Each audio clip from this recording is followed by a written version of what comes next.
out of the scene? No, using up all the stress boxes is when you get Conditions. Yes. That's Yeah. No, you don't get Sorry. all your conditions filled up. Then you get like knocked out or whatever. Okay. Why is there popcorn in my blanket? I have no idea. What'd you do? I did nothing. But now I have popcorn. Okay. So, at the end of the last game, I gave everybody one downtime action. Yes, you did. I told you what I was going to do with it, and I cannot remember. Then hence it was not done. So I'm going to go to Charlie first, and I'd figure out yours. Let's hope I wrote it down Quickly. Charlie, downtime action. Okay. Now, this is over the span of a week and a half. So this would be about 9 days. And just to clarify the timeline, from first game to this game, about a full month has gone by. Okay. Which actually syncs up with the games we've been having and what I've been saying. Alright. Okay.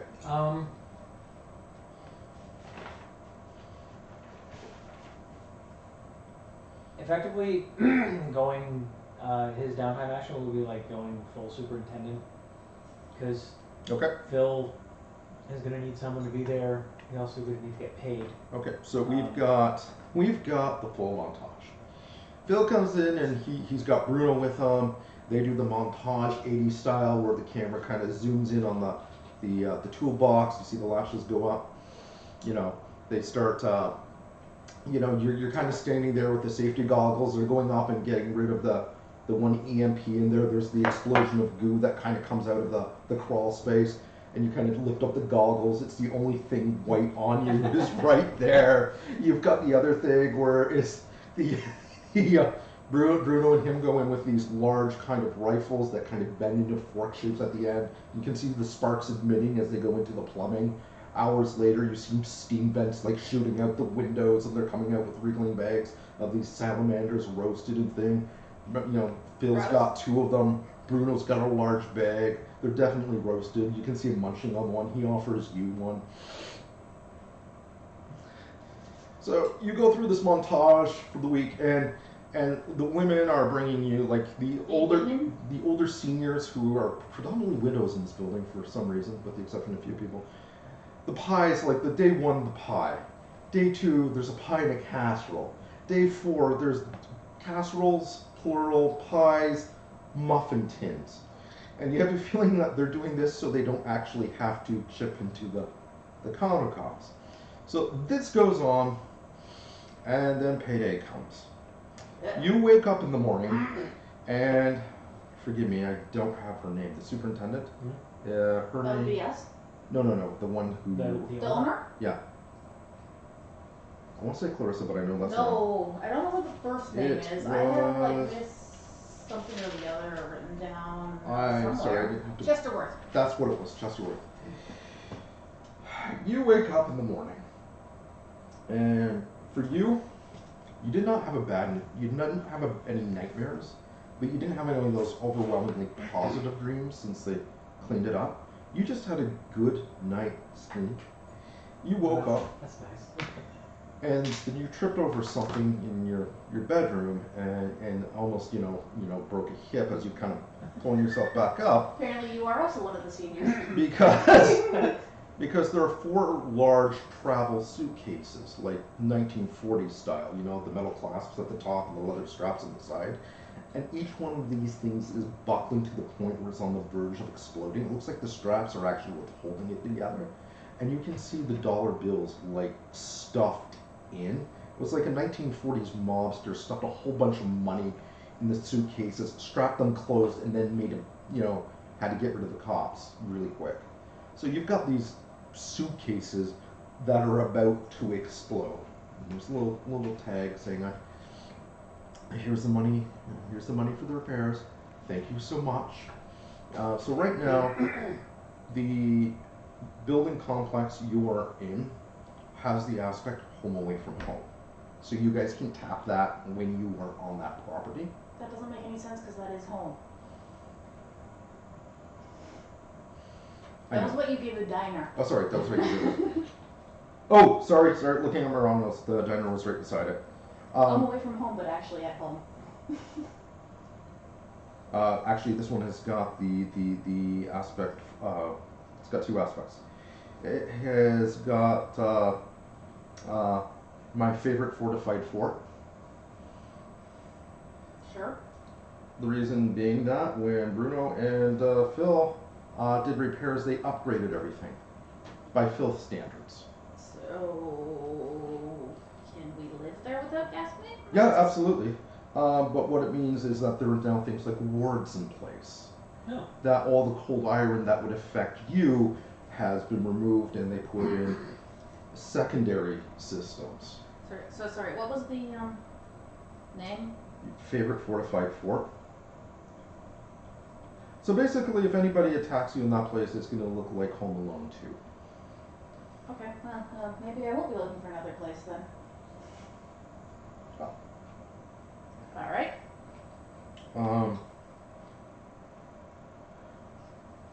And you also have the other aspect, darling of the committee. Okay. The committee is actually the tenant committee. So by doing the repairs in a timely manner and having everything upgraded and being able to pay for it, you have endeared them to you.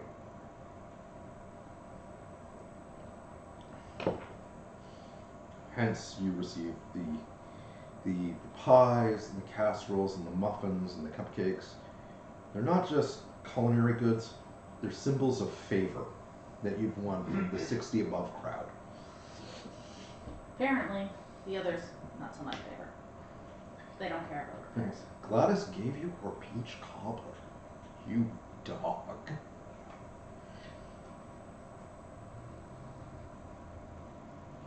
So any questions about that?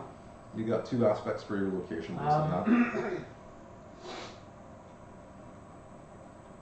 Ask Phil how much it cost.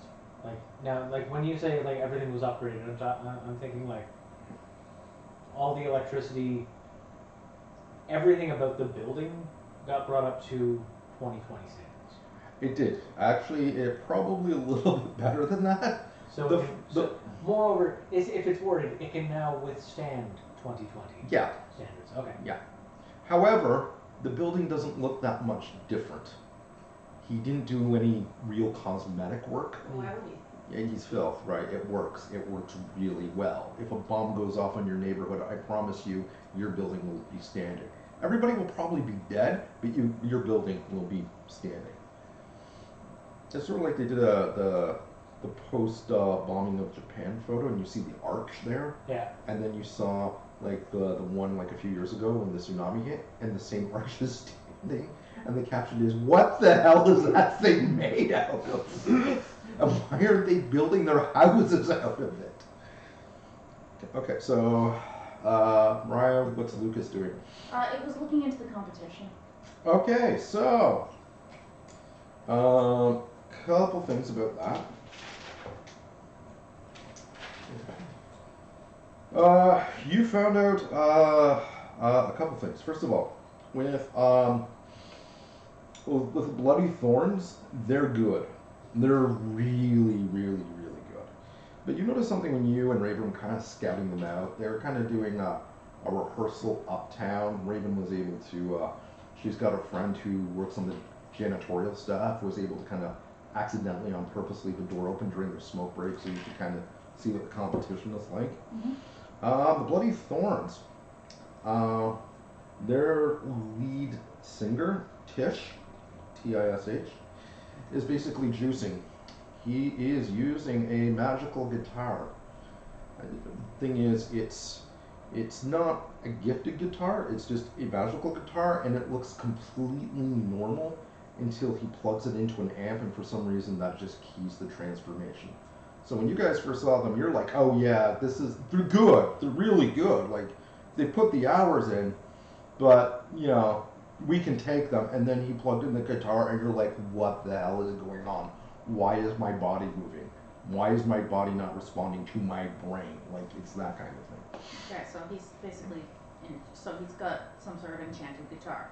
Which, okay, fine. I mean, I was planning on kind of doing the same thing, so So, Honey and the Heartbreakers, you can't quite put your finger on. Like, she's cute, and they're doing rock versions of modern kind of heavy metal songs, but like 1950s kind of rock cover. They're bouncy and they're happy and they're bubbly and they're fun, and it just seems wrong. But there's something about her. She also seems to have a kind of a smaller following, but diehard. But you notice something on her social media. There are a couple of people who just, you don't know what she did to them, but they hate her guts. And they all seem to be men for some reason, from different walks of life. I can't believe you would write a song about that, me, and expose her feelings. I can't believe that was our song. How dare you share it with everyone? Oh, baby, come back. I'm so sorry. I'll change. I'll promise. Grovel, grovel, grovel. Like there's about 5 or 6 guys. You did a little bit of research. Every single one of them is a nightmare, which is odd because Honey doesn't seem to be. Exodus and Shockstorm. Hold on a second.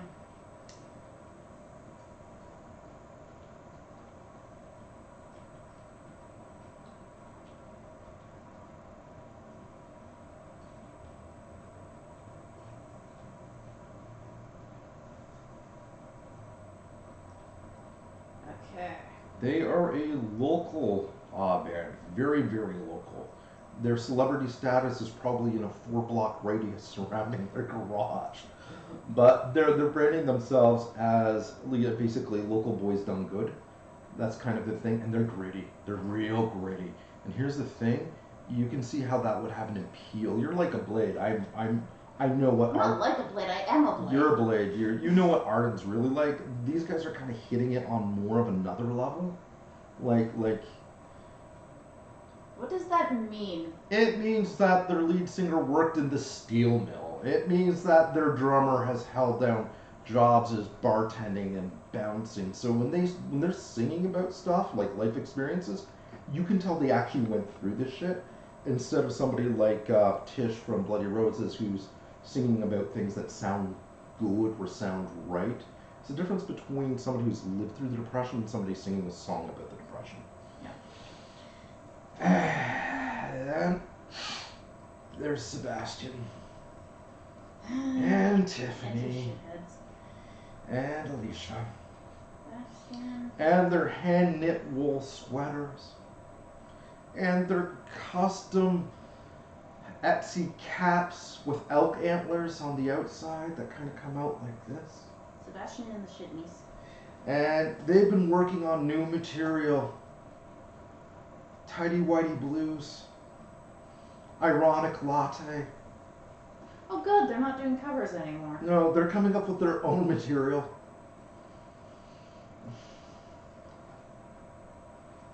Let go of my folkcore hardcore. Let go of my folkcore hard punk heart.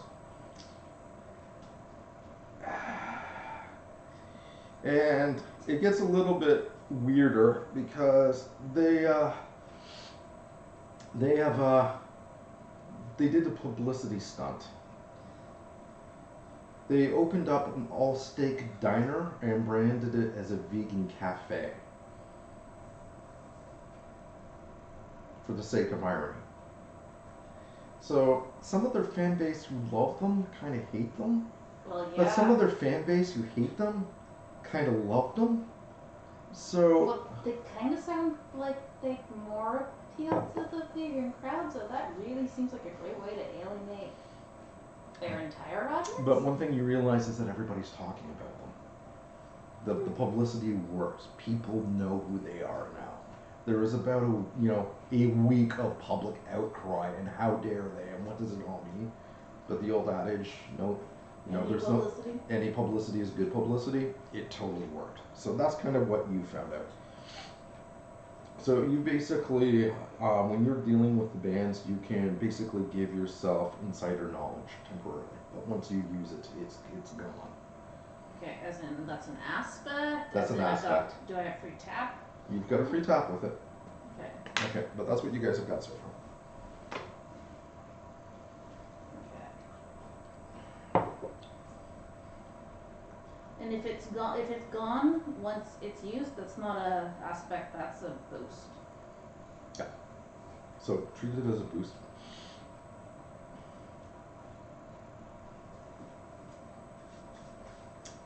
I think of it, in my mind, I think of it as aspect and aspect plus, as opposed to making another thing. But yes, it is really Well, boost. a boost is really more of an aspect minus. I know what it is, yeah. So, when you're ready. Yep. Okay. Alright. So, door slams shut really, really loudly in this beautiful stone little cottage. Outside is condo land. It's got the rough-hewn walls. It's got the thick oak door. It's got the little garden gnome that meeps when people walk up the pathway to it. The door slams closed, and hear that old voice, you know, with the curly hair. And he's just, you see the old man. It's kind of that Judge Hearst style character from the Storyteller leaning against the fire. And he's got his eyes closed. And he's like, shake off your boots! Leans over. Oh, you're back? Too many questions. How did the toy work with you? Puts down the little toy with the spring in the ball. Hours of amusement, wasn't it? What do you mean, no? I thought it was amusing. So, what brings you back? Not the judge. Oh! It didn't have a happy ending. Well, of course not. Things are about to get much worse for our heroes. What? You think Declan is just some raggedy PI with a heart of gold? Boom! Puts the big leather-bound book. Doesn't have an ounce of gold in his whole body. Not even a fleck or a glimmer. Pulls over the cover of the book, starts scrolling through the pages, and gets to the point where he left off.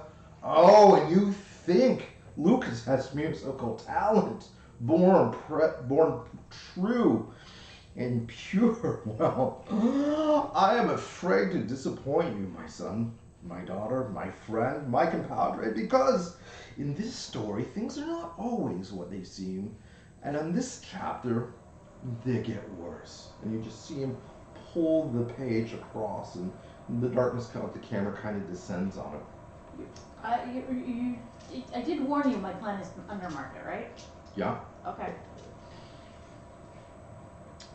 So, wake up. Camera's does a 360-degree pan shot of the complex you're in right now. And you can see Phil and Bruno just putting the last of the lumber and the remaining buckets of screws and things kind of in the back of the van, which from anybody's perspective would look like a nice white construction van, but from your perspective, this thing is like rotting metal, twisted wood. The wheels are actually the wheels from an old covered wagon from back in the day. And you can actually see the moving words and script across it, especially you. And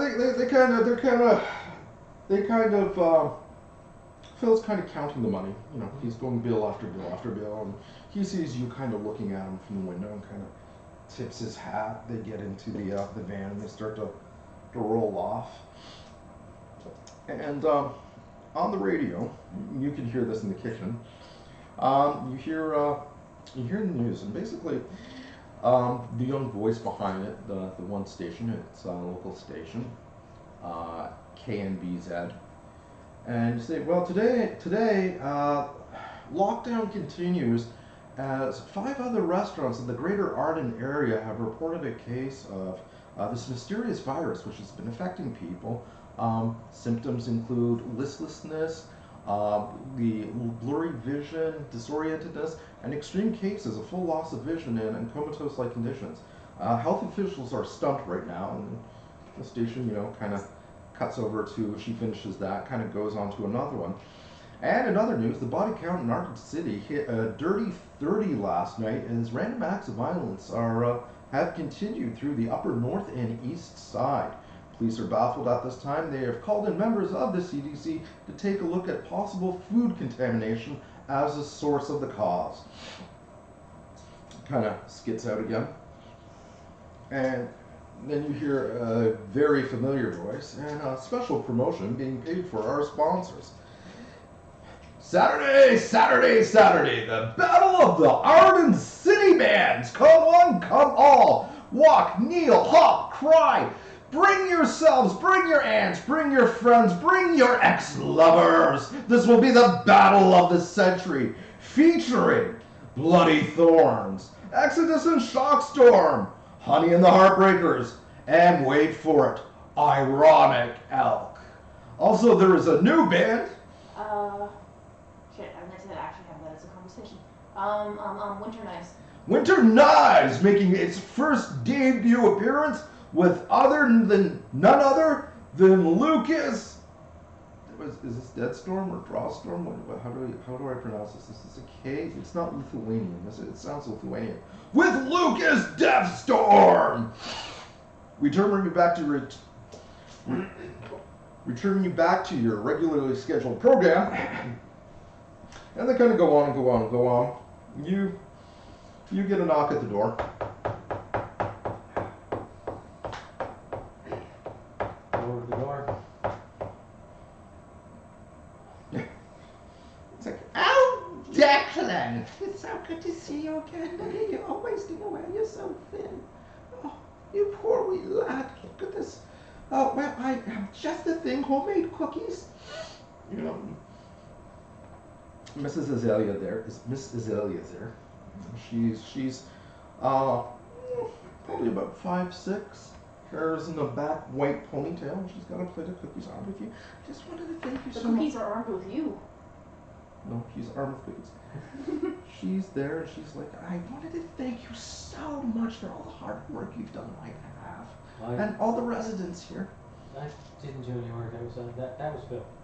Oh, Phil, you say? Yeah. Was he the young lad with the bigger fellow who was helping out?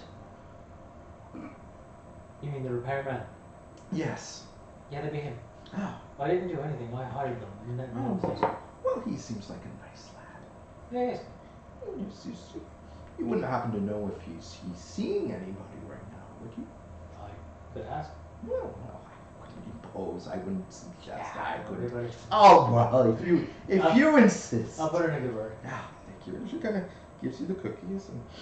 Thank you very much. And just while you're here, I believe, and I'll just go over to the counter, and I've got like casserole dishes, baking sheet. They all have like name tags on them. I just go over and grab like a casserole dish and a muffin pan. Like, these are yours. And she's like, oh, thank you so much. You are a true gentleman. Oh, if I were only 50 years younger. And she kind of gives you a playful wink and just kind of heads out the door in there.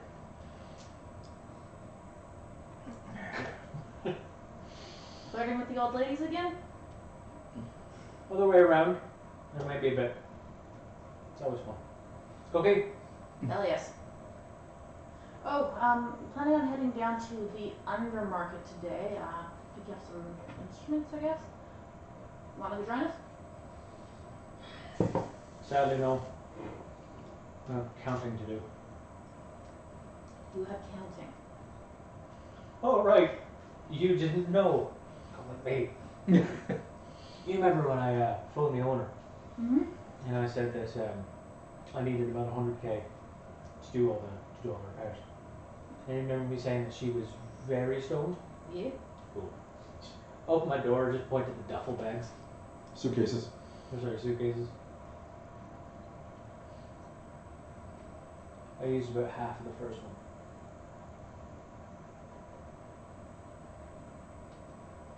I really hope she paid in real cash this time. Well, all I know is I only asked for 100. Leprechaun gold and all. Both of you make notice rolls. Specifically for hearing. I need dice. Dice would be helpful.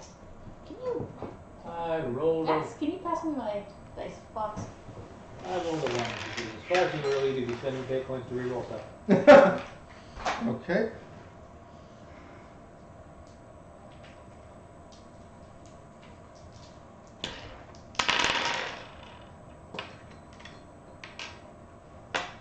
a negative, but my notice is so 2.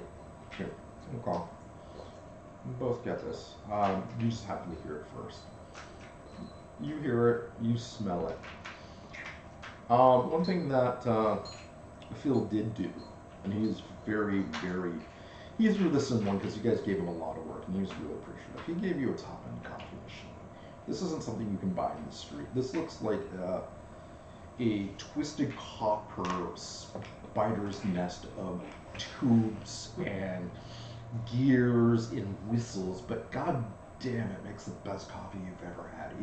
It's always perfect. You want it black, it's blacker than sin. You want it sweet, it's sweeter than a lover's lie. Like this Phil knows a lot of stuff, but goddamn, he knows his coffee. You hear somebody in your kitchen making themselves a cup of coffee. And it's only the two of you in the apartment. I really hate uninvited guests. So, Yep. grab my spear, Yeah. walk into the kitchen. Okay. Walk in the kitchen.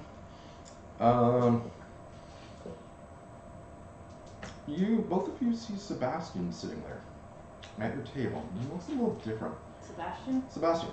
He's wearing like a short military style leather jacket. Think more something from like a designer's interpretation of it. White button-down shirt, kind of like the black corporate style slacks. Nice watch. Rimmed spectacles. Hair's like pulled back, looking tight ponytail. He's made himself a small cup of coffee. And he sees you approach and he stands up. He kind of looks at you and he bows. He's like, "Sorry, I didn't mean to intrude. I was told by Barris to go right in. I'm very Told by who? Barris. Barris, he's a courier. Works for the Thanes. Sometimes he gives out missions. He told me he met I know with you. Bears, yeah. Yeah, he we met him. He told me to give you this, and he hands you over like a manila envelope. Which one of us is he handed to? He just kind of holds it out to both of you, waiting one of you. I'll take a look. Okay. And he's Throw like, some popcorn.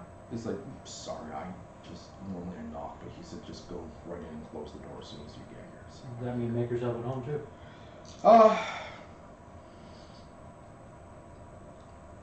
Question. Do we know who the hell this person is?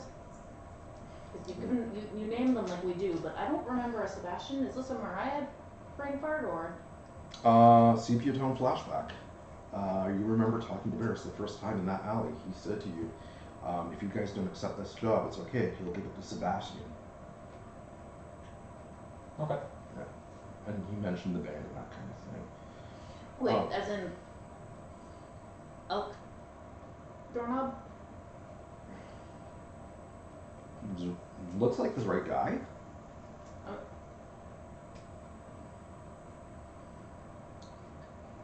It's like, yeah, sorry if I overstepped with the coffee. My apologies on Yeah. that. Yeah, you did. I mean, enjoy, but yeah. At that point, he just kind of sits down, takes a sip, and just waits for you guys to. What'd you say? Taking a look at it.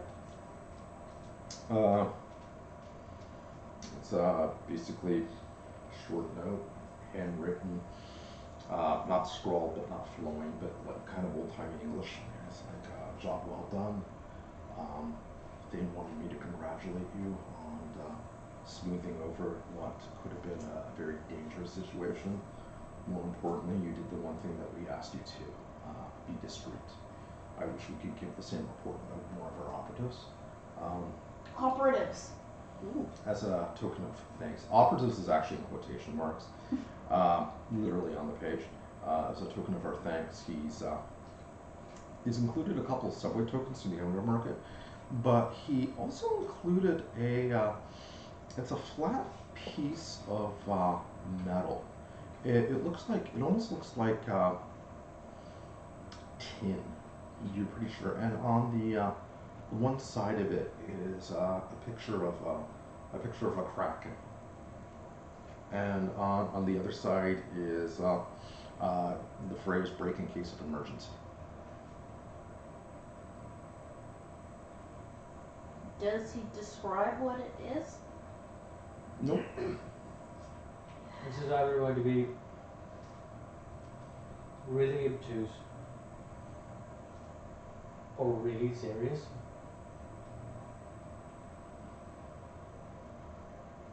So the question is it summon a kraken or an ocean? Maybe another way. Sebastian's kind of just watching the two of you. So you're not acting normal. What do you mean? You have a twin. Twin. Yeah. Sibling. Looks exactly like you. Sibling? No, I don't. But yeah, I do have somebody who looks incredibly like me. Mm-hmm. Also goes by the same name. Wonderful. Fair warning. Mm-hmm. Coming in to someone's house uninvited, and then helping yourself to coffee. Mm-hmm. Even if you were told by someone who doesn't actually live here that it's completely okay to come in, very good way to get stabbed. Duly noted, but you'll find I'm capable of looking after myself. The point is, I don't have time to get into a pissing contest with you. I really need information very, very quickly, and Barrett's told me to come and see you because you knew what the hell was going on. But what? It says that you were almost knifed by a little old lady last week. Oh, the angry ants. Yeah. We've been having some problems with the roses, or more accurately, roses have been having with mortals in their neck of the woods. It hasn't really spilled over here. There's only been 2 instances, and yours was one of them. Fortunately, one of the other members of the court didn't quite make it through. His mother jumped him, cut him right through the throat. Ugh. Yeah, nasty business, really nasty. Roses are starting to point fingers at us saying we're doing something. We're saying it's not us, but the more we argue that we haven't done anything, the less inclined they are to believe us, because if our situation was reversed, that's exactly what they would be doing. Yeah. So just need to know what happened here. Any details you can give me and any specifics would really help me out.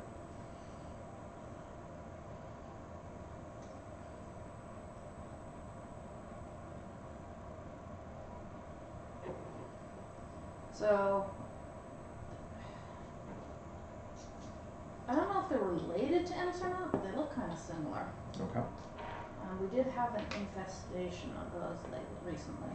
Mm-hmm. And he kind of puts the glasses down, flips over like a little kind of notepad that you would have for making your own notes. Mm-hmm. I'm just kind of jotting down what you say. He's like, can you give me a description of them? What was the woman who attacked you like? Did you know her before this? That is a definite question.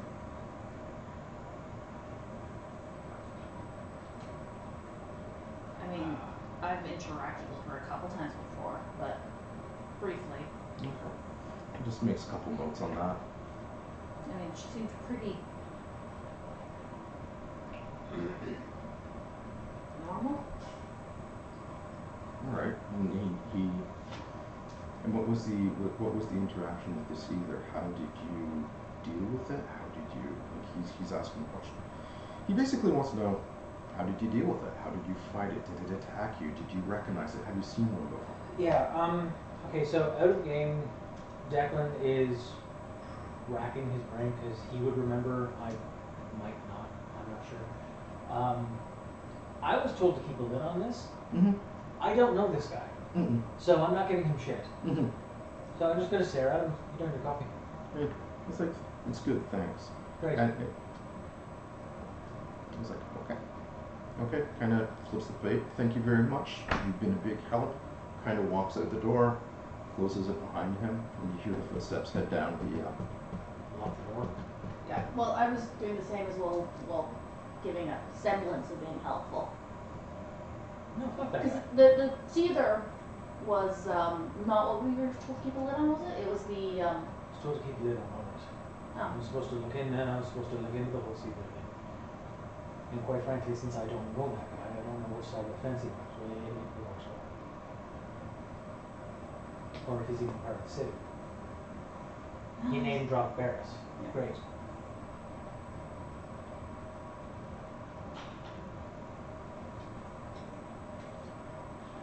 Now I have to go count all the bloody money because I only asked for 100K. And I am not gonna owe someone an ungodly amount of money. Nor am I gonna take advantage of the fact that she was stolen out of her gourd when I asked for it. Well, I mean, technically doesn't that mean everything left over after paying the repairs is supposed to go back? Not necessarily. If we put it towards the, if we put it towards if we put it towards the surplus of working on the building, some cosmetic work, maybe some fixing up the bricks that it outside, then it's technically going towards the same thing. I said we would only need about 100K. She sent me a lot more than 100K. 850 to be specific.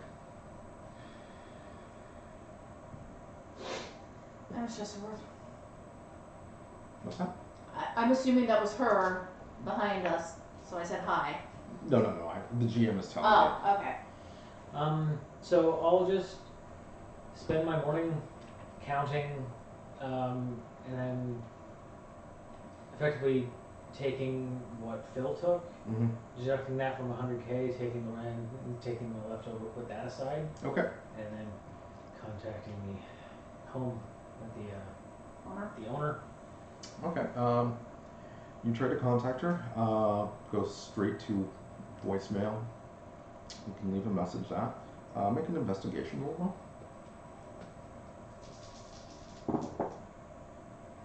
4. Okay. So, as you were counting the money and you kind of put the last wad away, wrapping it up, making sure it's secure, radio's still on. And you hear an interesting tidbit about stuff going on greater news area. Funny enough, that a large sum of money went missing from the, how do I say this? Went missing from the police evidence yard. There was roughly $850,000 that mysteriously vanished overnight. And the evidence was an upcoming trial of a fixer for a cartel that was dealing out of our city, specifically drugs, money, and weapons. The guy who's on trial, his name is Raphael. He effectively was caught and interrogated by a very questionable police operation. Lawyers are fighting it tooth and nail. And at this point, it looks like 50-50, but the disappearance of this money has made it look like that he'll probably get off, because that was the one piece of absolute damning evidence. And you're like, 850? That's funny. I got 850. So that kind of comes across the news, and they show a picture of the guy. He's probably 20s. He's got that cocky swagger to him, like he's like the cartel's kid. Yeah. You know, like you know how there are people they look cool, calm, collected. Well, yeah. This guy is not that. He is wearing the flesh. You swear to God, he penciled in those chest hairs just so he could leave the shirt open. He's got gold chains on, you know, not an ounce of class, the big sunglasses, the slick back hair, you know, he's like hitting on the reporters, you know, trying to put his arms around the cops kind of thing. And, you know, you can tell that this guy is getting the privileged treatment. So that kind of comes up. You, on the other hand, you've gotten as the mornings progress and Declan's been counting his money. You've been getting a couple of texts from a very nervous Raven. They found out she's like, first one is, oh my God, I can't believe I drank that much last night. What happened? Lucas, have you heard from Moxie? He just told us the standings. We've got our first gig this Saturday. And we are going up against, hang on, It was Honey and the Heartbreakers. Yeah, we're going up against Honey and the Heartbreakers, and local news is going to be covering this. Not only this, and she starts listing a couple of bloggers, a couple of people doing podcasts, but the one that really concerns you is that there is a local record label, very indie. They only produce a few titles every couple of years, and they're effectively called they're effectively called the Society. That's the brand name that they go by, and this is kind of like weird.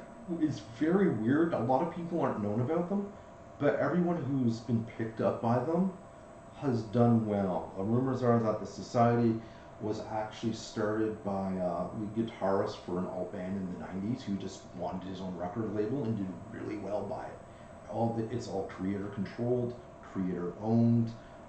Some of the best contracts are available through the Society, but this is like a really big deal. But the thing that kind of works for them is nobody really knows anything about them unless you work for them, and then the NDAs just kind of nobody speaks about it. It's not a Vandalay Industries where you kind of you're mainstream at the top. Yeah. It's kind of like you produce those 1 or 2 records and make enough off of that to be set. So it's a case of, do you want to be McDonald's, or do you want to be like a really fine liqueur that they only make 100 bottles of? Yeah. And this is like, I can't say for sure, but this is what I've heard, and my sources are pretty solid on this.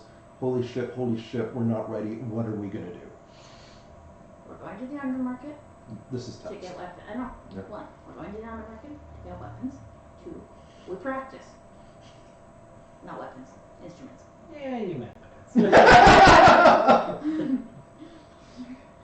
She's like, oh my god, you don't understand, I can pay off my student loans.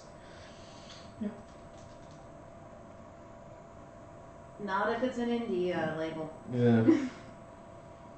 So she's totally stoked about that.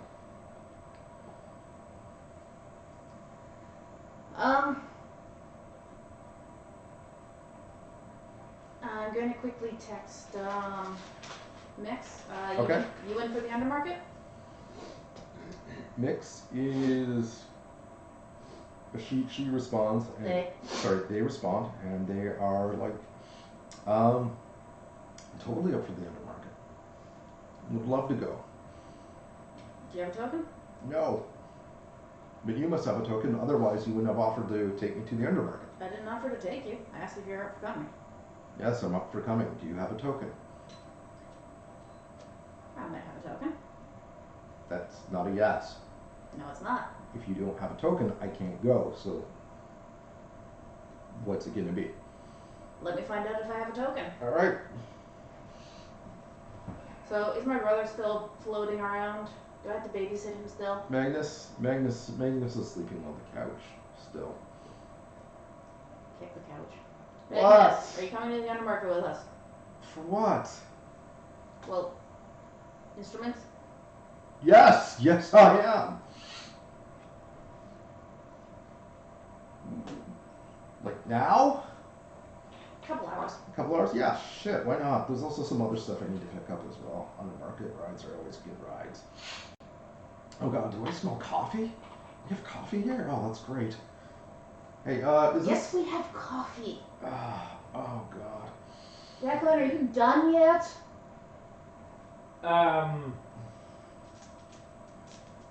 Technically, yes. Going to the news today, How can you only be technically done counting your money?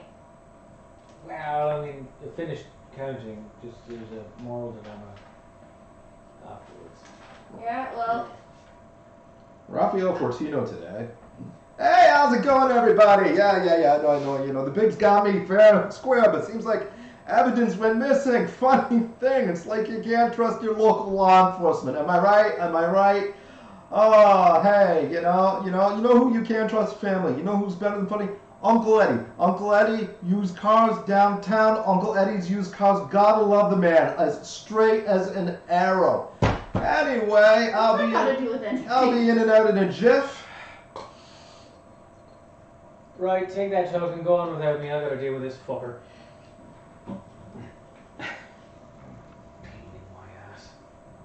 Okay, Yeah. a metagame consideration here. Splitting the game in an undermarket game is gonna be a bitch. I If we can. spend the if we spend the majority of the game in the undermarket, I don't mind because it's entertaining as fuck. Yeah, it's okay. For those of you who don't know, the undermarket is awesome. Glad you know. Meta game, I can handle that, so that's okay. Okay. Just try to imagine goblins running the black market. Except it's legit. Hey, Initially. spoilers. Joy. Spoilers. So we kind of do that thing TV where you see like we do the split screen. So I text back. So I text Mix back. Yeah. Yeah, I got a token. Okay. She's like, great. Going over here, split screen. So we do the thing where Declan stands up, just getting his jacket on. Then we see like Lucas getting their jacket on, pulling it on. You know, you see Declan checking his watch. You see Lucas getting keys and the tokens, and they're kind of walking out at the same time, closing the door. And you kind of see how one goes down the street towards like I'm guessing, where are you headed? I was gonna make a phone call first, but yeah, I was gonna eventually Okay. make my way to that. So after a time-light phone call. Montage. We head out there. So who are you calling?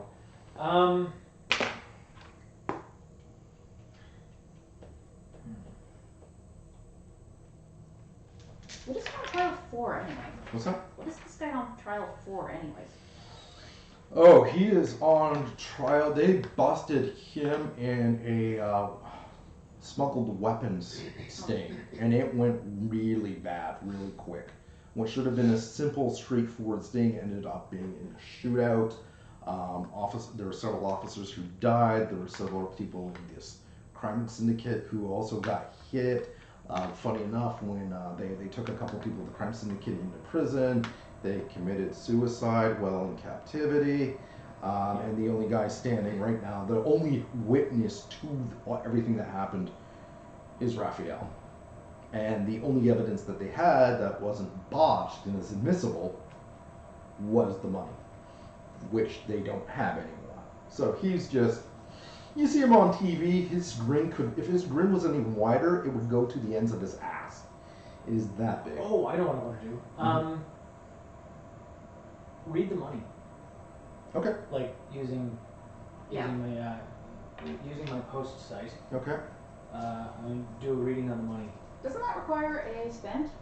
If it's not a jam trigger? Then yes. Yeah, you got to pay up for that one. Am I rolling or is it just a thing? I think you roll for how You're well it is. rolling for that one. That is a roll. Because effectively what I'm looking for is I was gonna spend fate point to have like a named contact in the police force, just someone. One of the reasons that Declan isn't a cop is A, he has problems with authority. B, Oh geez. he can't prove the things he knows. Yeah. It does not work as a police officer, but it works for a PI. All right, let's see those dice. I am totally rerolling, man. PI thing. All right. Thank you. Because -3 is that is where she can roll. Not That quite. is much better. Okay, so I'm rolling prescience, right? Yes. That will be a 3. 3. Okay. So you catch a lot of glimpses. You get it when the money was printed, when it changed hands, a lot of unnecessary stuff, but you're able to focus on one scene specifically. And you're focusing on, it's kind of like a film, it's kind of like the old 1970s, movies that they're running on film. And you're seeing Raphael there, and there's an older gentleman with him praying at the temples. And Raphael is like, don't worry, Uncle Antonio, I know what I'm doing. I checked out all these guys myself. They're all above board. I checked those numbers myself. The money is perfect. The guys are above board. The weapons are all good. I did everything right. You have to trust me. You have to put faith in my work. I'm a consummate professional. Antonio. Almost enough to knock me out of a vision. Antonio's, He is a consummate. his uncle is got his like he's got the old school data pad. You remember before we had like cell phones, you had like Yeah. the ones that look like a tablet. Paper on No. cardboard thing? No. It's Palm Pilot. Yeah. With the stylus. He's got one of those. And he's like, constant. The word, nephew, is consummate. Consomme from the word to consume. Consummate to make consumed. The word you were looking for is derived from Old English. Consomme is a soup that was popular post World War I when supplies of things were running low.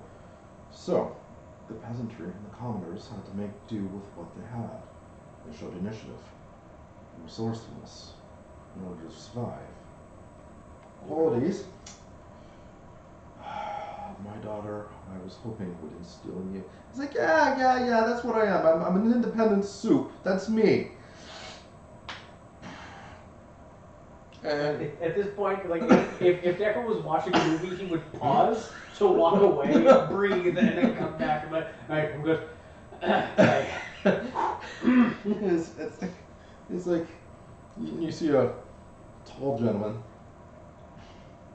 dark hair, probably 30s, looks really corp, like just, yeah, and he's just sitting across from Antonio. You see something really interesting though. Sitting beside him is Sebastian, not the Sebastian from the band, but the one who came to see you. And he's not doing anything. He's just with this other guy. Yeah.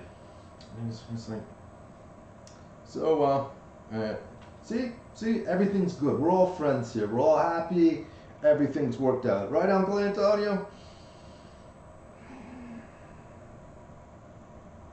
The fact that we are blood related is an oversight, not a guarantee. But yes, this looks like everything seems to be in order. And you see him just kind of nod at the gentleman with the dark hair. And he's like, well, so we're agreed. Everything is adequate. Very well. It's like, great. Arden City PD, the badge comes out. You see the guns come up. Shots get fired. The thing about it is, when the shots get fired, you see Raphael grab what you think are a cell phone and some pieces of paper off the table, and he just bolts. And from the vantage point, you get a couple flares of gunshots. You see a flash of blood off in the distance, the cries of people fighting, but a very clear view of this guy. He is cowering underneath the desk, kind of using the big thing of money as to shield himself. And that's when you hear a thud, and you see Antonio just kind of hit the ground, and his eyes are looking at Raphael. He's like, nephew, he's like, help me. And you can see Raphael, he's got that split second where he could actually do something, put his hand over the guy's throat to stop the bleeding. And you just see the light switch go on, and he just kind of looks at Antonio and says, I would, Uncle, but you're right. You know what? Nobody respects me. But from this day forward, I'm going to be consomme. And that's when the vision closes. God, what an idiot. Right. Love it. I am making a house call. So, that's going with you. Meanwhile, we fast forward to you. You're there with Raven and Mix, and you're kind of standing on the subway. Hey, Nix, by the way, what kind of nightmare are you? Mix is right now wearing a white furred mink jacket, the kind of like booty shorts with the golf boots that go up to their knees, and heart-shaped glasses. She just looks at you. I'm nightmare that people dream about being with. I'm an experience. No, seriously, Max. Raven's kind of looking at you, and she's like, you know, you really don't ask people that. You know, you really do. And she just looks at you, lowers the glasses. Can't you tell? My precious. Goes back, adopts her, you know, train spotting pose, waiting for the subway to come by. You know.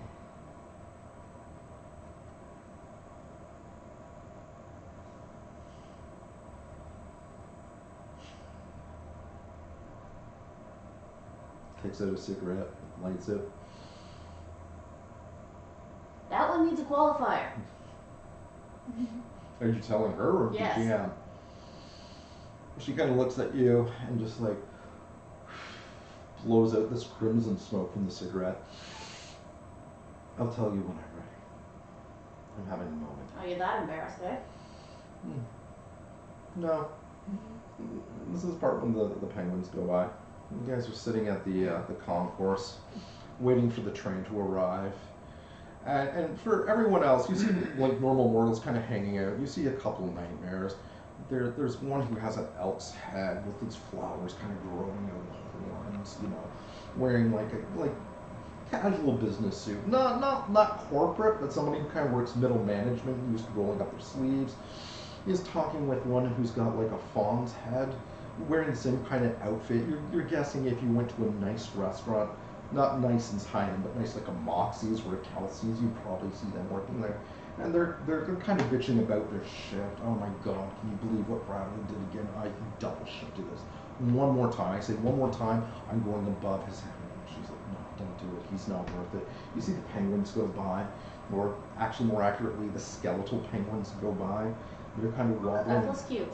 They're kind of waddling back and forth, and they still can't fly.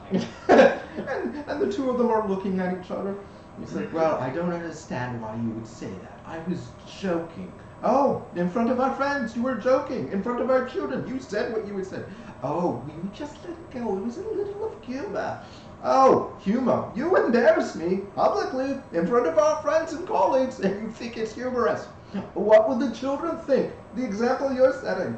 And you see the children, and they're kind of waddling behind. They're like chirping. They're probably the equivalent of a human 2-year-old. They don't have a clue what's going on. They're coming by, and they kind of, they kind of look up at you. Oh, look! Troubadours! Delightful. Oh, I love coming on these excursions.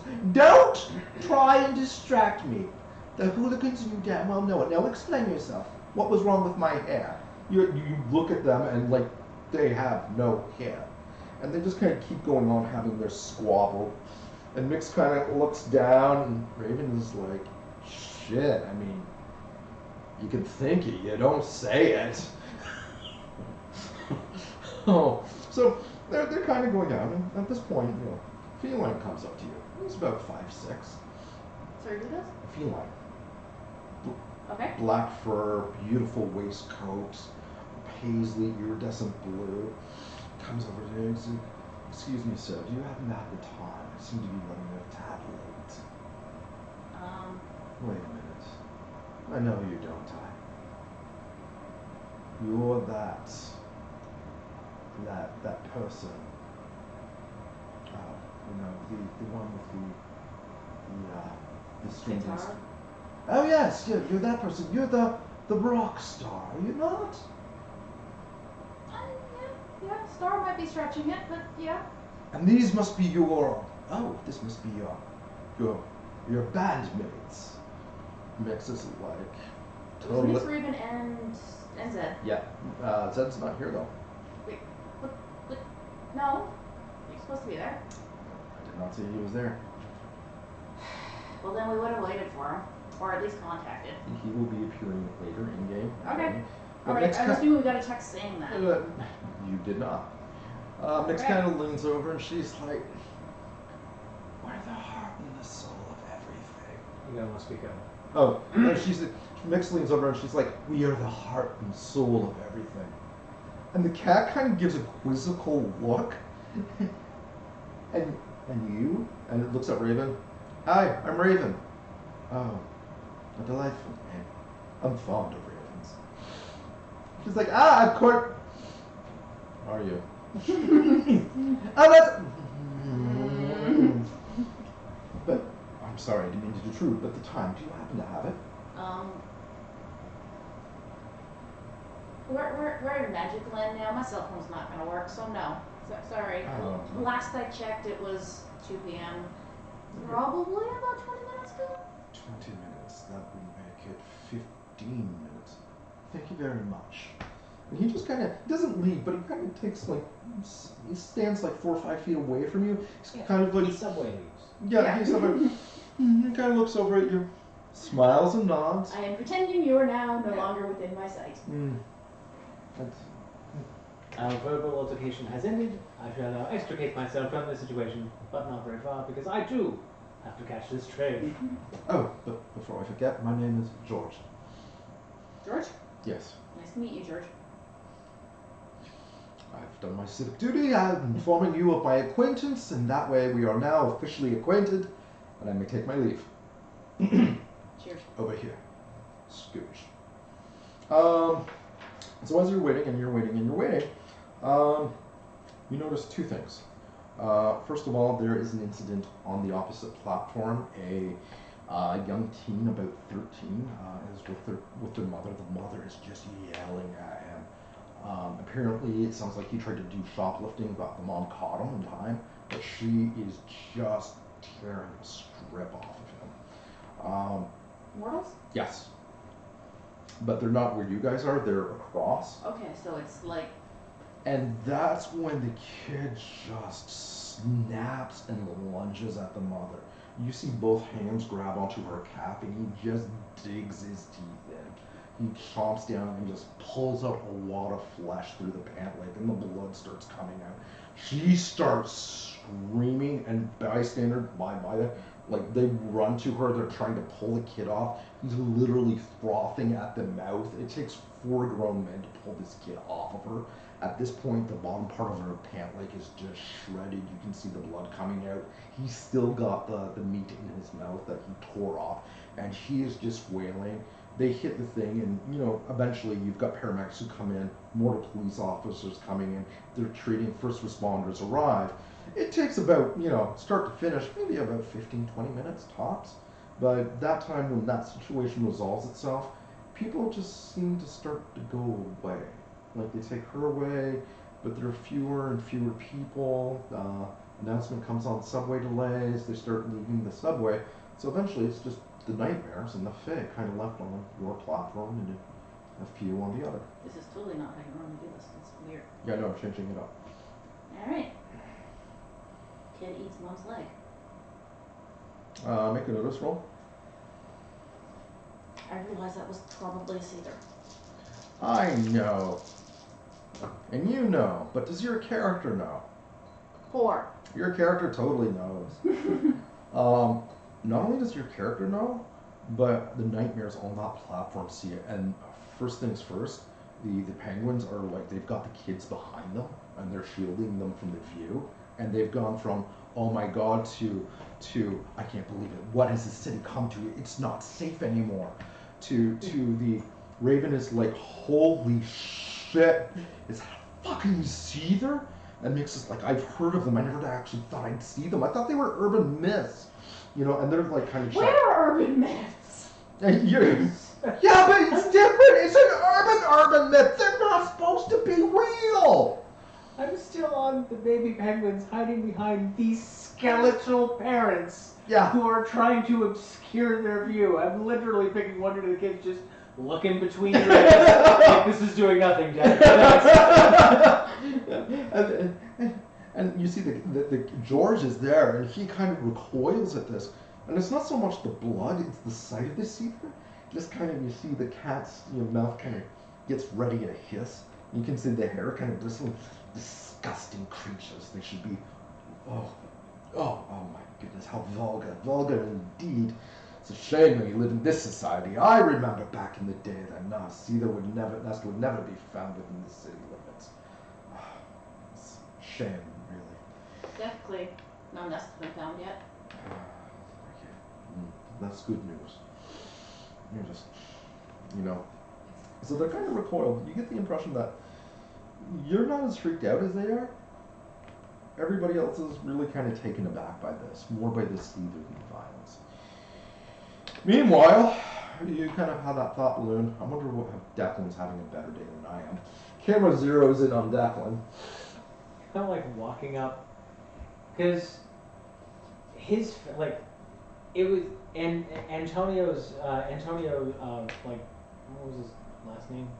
Fortino. Antonio Fortino. He was the uncle, yeah. That would have been in the news. Yeah, and it easily. was. So I'm gonna make a house call to the family house. Funny thing enough though, him dying was in the news, but had nothing to do with the sting. Yeah. You know, he died restfully. Yeah, he died restfully after being hospitalized for an injury that was required on the weekend. He's a loving father, husband, mentor, a pillar of the community. He's going to be missed by, like, the official, nothing to do with the sting was in the... Yeah. So, yeah, he lives in the nice end of town. He lives in gross territory end of town. So, as you're kind of making your way over there, you actually do spot a couple of roses. And, you know, there's one, you know, tall, nice looking, you assume woman, very, very, the hair is kind of, there's no wind, but it's kind of just flowing. The eyes are just like this bloody crimson, not like gemstone, but just like blood kind of flowing back and forth. And just getting in proximity, you just feel that kind of,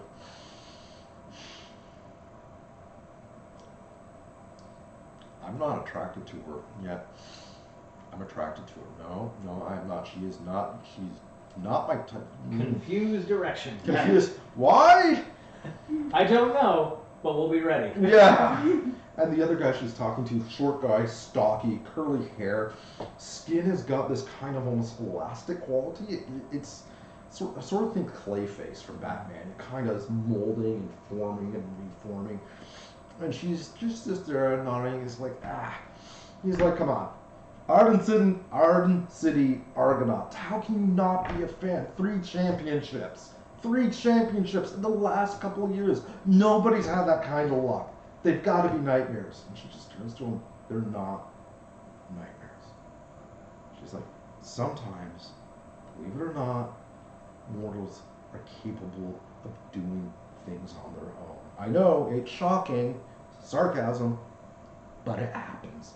And he's like, no, a gold crown, that there's got to be at least one nightmare on that team.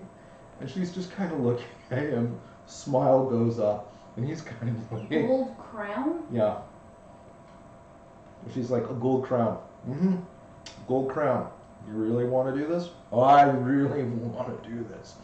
And they're kind of, you know, she's like, she's not being malicious, but she's intrigued, and he's kind of, you know. They see you coming, and he kind of looks at you, and kind of winces a bit. He's like, gives you a nod. That's about it. Yeah, give him a nod. And she's like, and she looks at you, and she's like, something we can help you with? You seem to be a little off the beaten path there, friend. Oh, sorry. Just she's not being a bitch, but she's like, this is our turf. What are you doing here? Yeah, but you guys have a truce. Yeah, look both ways across the street. Okay. Hey, yeah. Sorry about this. Bit of an investigation. Name's Declan Street, PI, and my investigation. Brian, Sasha. Pleasure to meet you both. My investigation's taken me this way, and quite frankly, I didn't have any contacts within your cart to effectively smooth my. Just to let you all know that I'm just going in, asking a few questions, and I'm out again. There's no need to tell us your business. It's just we need to know. Right. Is this court related or is this personal related? Person.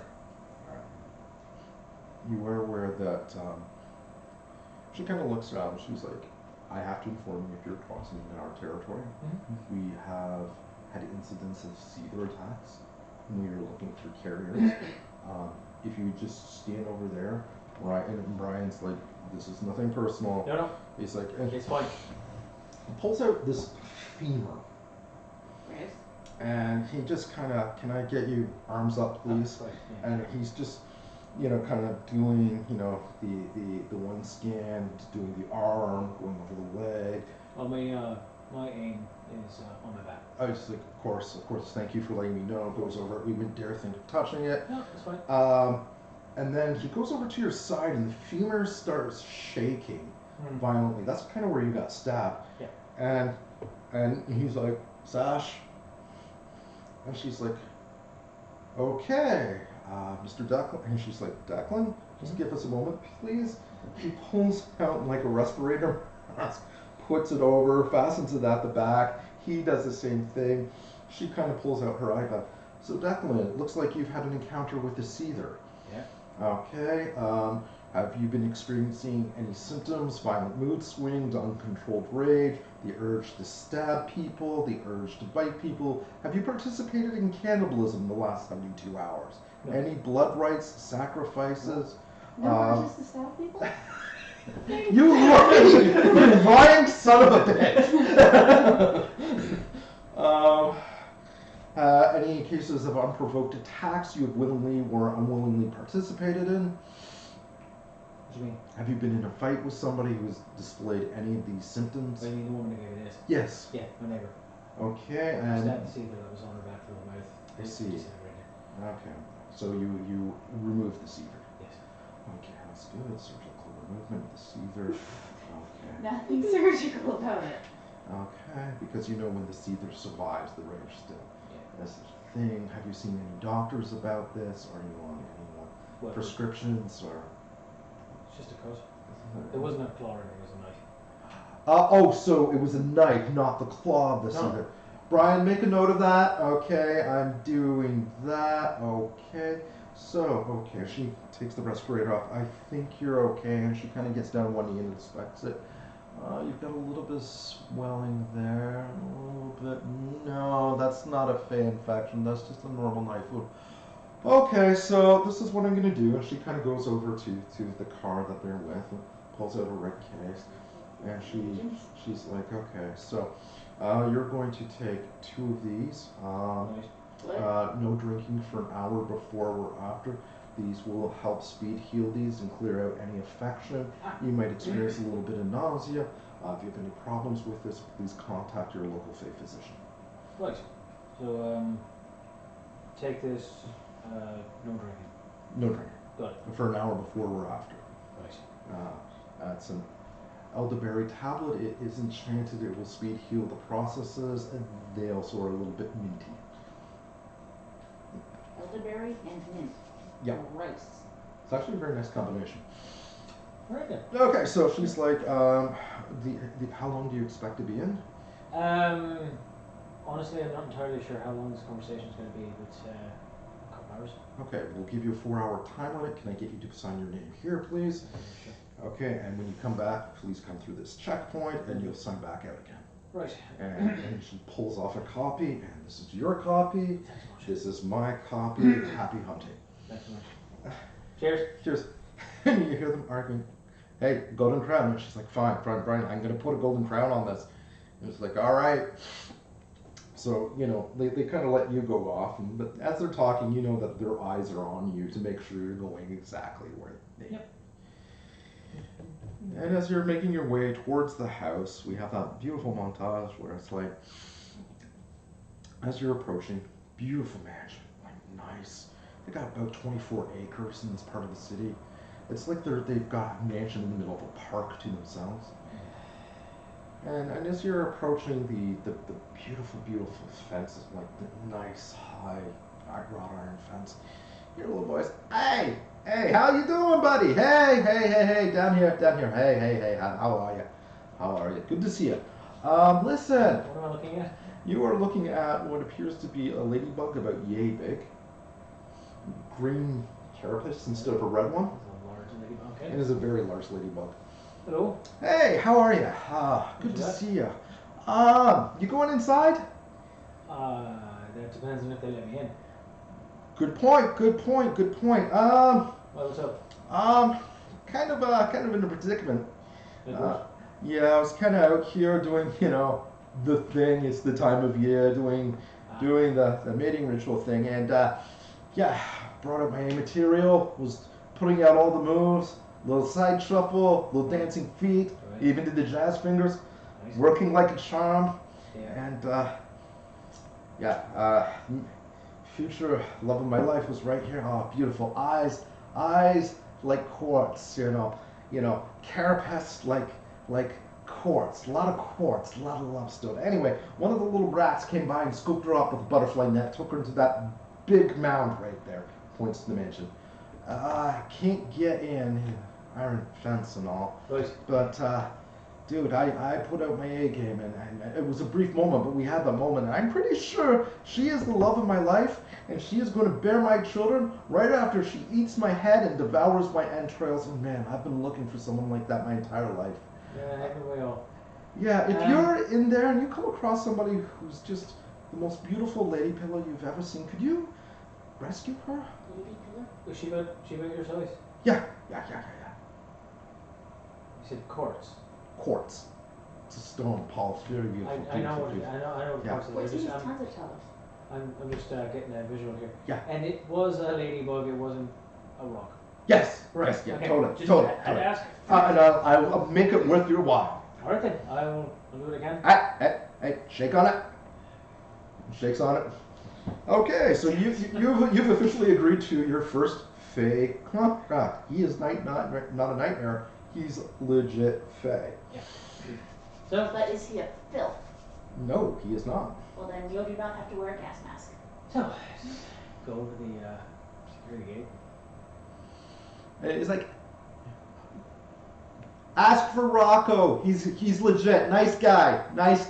Rocco. Rocco. Right. Thanks. Go over to the gate. There's a young man there. Hey. Name tag is there, and it's Steven. Hey, Stephen. How you doing? Mm-hmm. Rocco here. You know Rocco? Stand up. Go ahead, Rocco. Anyway. It's like.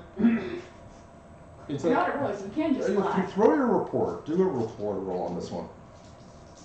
I am re-rolling that. Because, you again, know. -3. No, that was only -2. You had 1 plus. Yeah, but I only have 2 reports, so. See, that's better. That is much better.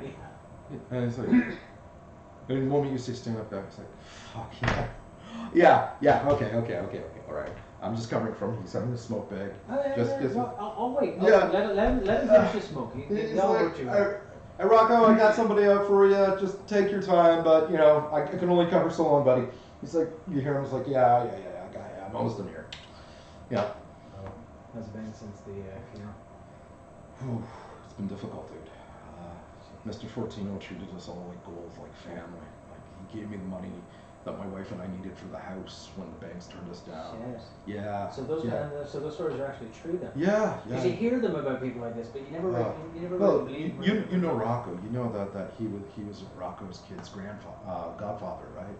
He dropped everything. Was first one there when Liz gave birth. So, the man's a saint.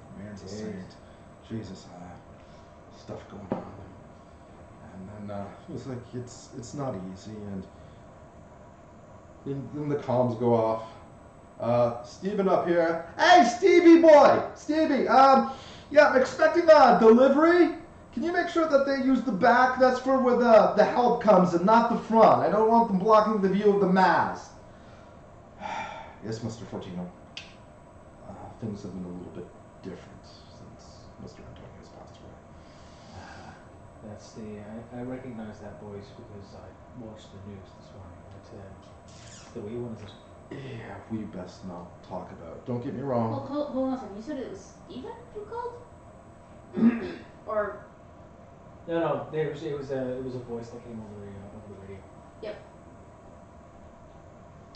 I am But currently the voice- talking to Stephen. oh, okay, sorry, I misunderstood. And he's like, yeah. Well, despite what you will say about Ralph, Sarah is an absolute gem. She is the cutest thing since I'm bum, I tell you. And eventually, he kind of goes and big heavy-set fella comes in. All right. And it's like, I'll see you later, Rocco. And Rocco sits down. Like, yeah, can I help you? He's a mountain of a man. He's peaking just under 7 foot.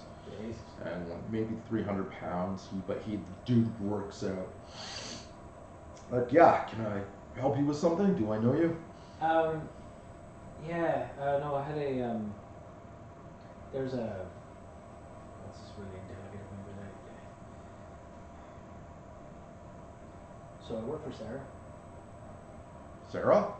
Yeah, she, show my business card.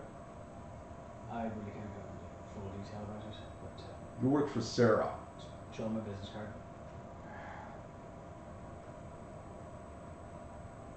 You understand that I can't actually. What does your business card actually say? Private investigator. It's Declan Street, private investigator.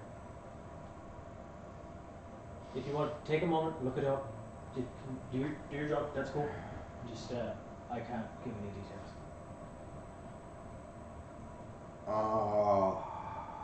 This is about Raph, isn't it? All right. I'm not asking questions. Hi, and he knows he doesn't use the comms. He calls him, hey, yeah, Liz? Yeah, the guy you wanted for Sarah's here. Yeah. No. Yeah, no, I'm here. You can send her out. She'll be here in just a moment. Thanks. She's just finishing with her. Out of curiosity, there was this bloody brilliant ladybug just up the way there. I saw. Oh yeah, kids go after them with nuts all the time. Yeah, I saw this one that was like quartz colored. Mm-hmm. Did you see it? Because I would pay top dollar for that fucking thing. I've got a couple of these. Not my thing, guy. Not my thing. Oh, here she comes. Door swings open. 7-year-old in this beautiful pink dress with hearts on it, and their hair braided up, holding like a white rabbit, comes running up to Rocco. And she's like, Rocky! She just looks, oh, how's my little Sarah doing? And she's just laughing and giggling. And she's like, here's your new friend. This is Mr. Declan. I expect you to be on your best behavior. And she kind of like stands prim and proper. And she's like, it is nice to meet you, Mr. Declan. And she sticks out her hand. Very nice to meet you too. And this is White Bunny. And Bunny? he is very nice to meet you too. And she sticks out his hand. Shake his hand. And she grabs you by the hand. Okay, we're going, Rocco. And she's like, yes, Miss Sarah. He kind of gives you the. Meanwhile, we slip back to you. And Mix is like, I hate this part. And Raven's like, I hate this part too. And that's when you hear the pitter patter of feet. And it's Zed. Oh my god, traffic was a killer. I'm so sorry. Oh, tell me the train didn't go by. The train didn't go by. Oh, hey, Lucas, you look good, buddy. What? We're still here, dude. The train did not go by. Okay, all right. It's like, okay. It's like, and you see the sound like of a whistle blowing in the distance, and this train is coming. It's an old school, like, turn of the century iron locomotive, except instead of iron, it's copper, and it's got this face. Not like Thomas the Tank Engine, but more like Patrick Stewart kind of, that's been carved into the front of it. And it's just got... Patrick Stewart train? Yes.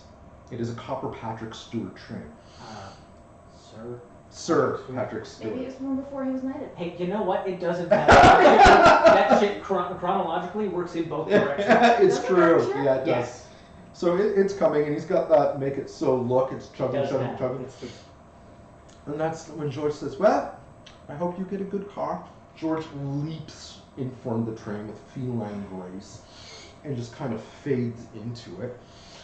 You see the penguins, and they start lobbing their kids in front of the train. There you go, Tobias, Timothy, Tabitha, Therese. One after another. And, how many of them are there? About 6. It's like, we will discuss my hair when we are on board. And do not embarrass me again. Oh, dear.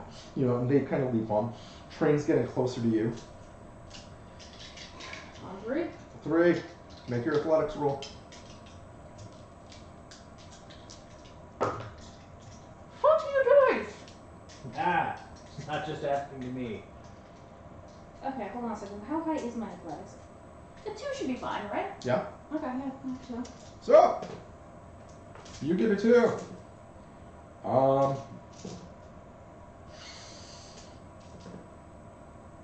Alright. So you land. Bang. You kind of do, this is not my first rodeo. You do the leap.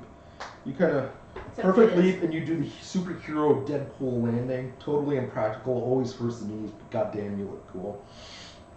Boom, boom. Nyx is right beside you. She does the exact same kind of landing you do. And she looks at you. Badass. Better in it. And you kind of stand up and you look around. Nyx is looking around. She's like, oh, no. No, why are we here? I hate this car. You hate everything, apparently. Yeah. And in this car, it's a typical train car, there's about 7 or 8 bathtubs.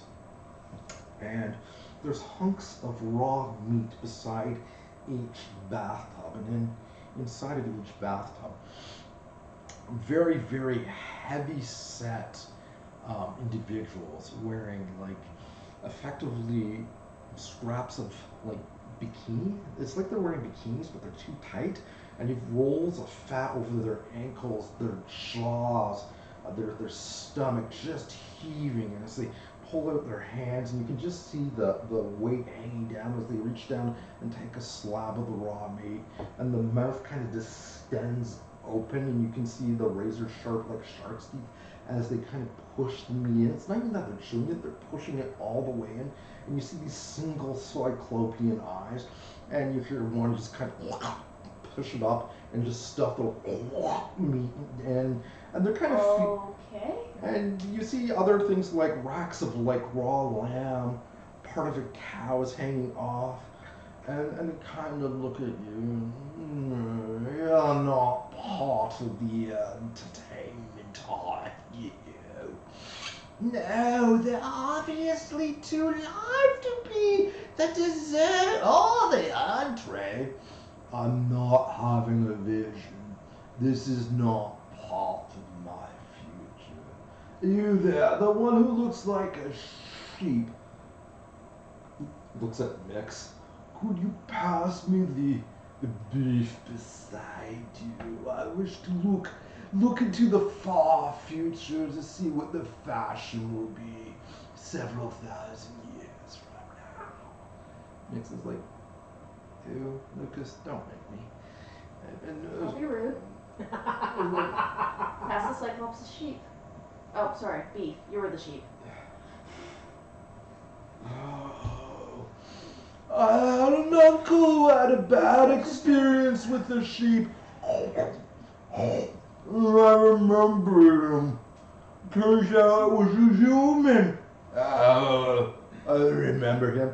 Takes off like a rack of lamb, breaks it in half, and starts sucking out the raw meat juices that are coming in as it dribbles down the chest and into the stomach and bath I water. hope no one was like eating while they were watching this, but yeah, enjoy. Greek chop blinded him. I remember that. Never got over it. Oh yes, the stories. Okay. I'm gonna interrupt your conversation with yourself. Yeah. And head towards the exit. Okay. So how are you doing it? Are you just walking or? Yes. Okay. Well, I'm not flying. Okay. So you walk over and Nyx like is struggling with meat. Hands it over to the Cyclops. You make it to the next car. You're I'm waiting okay. for her at the door. Okay, you wait for her at the door, and you notice that they start getting fixated on the topic of the blind Cyclops. So you can't say I like sheep. Are you really a sheep? Sheep are delicious, you know. And you see them, one of them like nearest her, Maybe trying to pull take itself the its way. wool off. I've got bead shoes on my jacket! She's like, roll a report roll. Or, actually, you're Lucas. Rapport or provoke? I'll take either or. Let's go with rapport. Okay. 5. 5? Oh, Jesus. She listens to you. Bang. She's like, jacket, right. Didn't want it anyway. And that's when you see that she's wearing like the miniskirt, the kind of Madonna style bra, the beefy sheep jacket, and you see one of those large bulbous arms reach over, scoop up the jacket, sniff it, and start beginning to like mow down on it. She kind of leaps into the car with you. Door slams shut. That was fucking weird. I hate that car so much. How are you not both, or how were you not both too hot and too cold simultaneously? I told you I'm precious. Duh. So what, your special skill is even temperature? That's when you hear Zed's voice. Guys, glad you showed up. Little help here. What's the situation? So this car's got all these pews lined up on either side, and Zed is sitting in one of the pews, and he's kind of got like ropes around his wrist and around his neck, along with all the other passengers. Some are skeletons; they've been there a long time. Other ones are in the same state of undress that Zed currently is. And there's an altar out front. You think it's an altar. It's hard to be tell. It's more like a pillar with a basin. And the basin is filled with water. But behind it... Did not take you for the religious thing. Yeah. And he's looking here. I don't think this is religion. And you see this multi-armed... you're not sure if it's female, male, but it's got 6 eyes across, with very, very marble-esque skin, 7 arms, and each arm has a different bladed weapon. At first you think they're aims, then you're like, no, wait, these are probably... They look a little bit more ceremonial than functional. And one of the hands comes in. She leans over. It extends all the way to one of the back pews where there's another person there, a younger woman, flicks a little bit of the water, and then a few moments later you see the skink start to corrode and dissolve, and she tries to scream, and then immediately becomes one of those skeletons wearing that have been tied in place. And the arm kind of comes back. Why on earth, under earth, is this here? I'm saying, but I'm also grabbing my knife and trying to cut the ropes. And the head kind of rotates towards you. The mouth opens. You can see the gears inside. She says, "Welcome to the engine room. This room supplies the energy to make the train go to and from the Undermarket. Those who land in the engine room are considered by all terms and services to be part of the fuel source that supplies this particular train. If you do not wish to be part of this fuel source that supplies this particular part of the train, please leave through the north exit." And you see Zed like kind of wrestling against him. "I've been trying to leave since I got here! Where are my pants?" "All garments are part of the... Do not say fuel. They are part of the fuel supply. God damn it. So... She's made it very clear that she's dissolving people to power the engine to make this go. And Zed is somewhere on that list.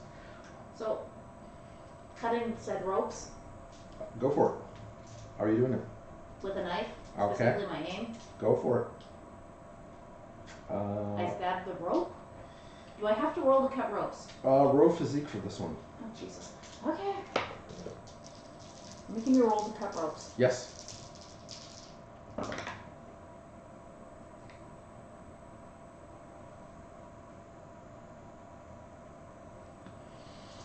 These dice do not like me today. For the most part. One. You cut through the rope. The rope starts to bleed and hiss. It recoils like a snake and it lunges at you. Make an athletics roll.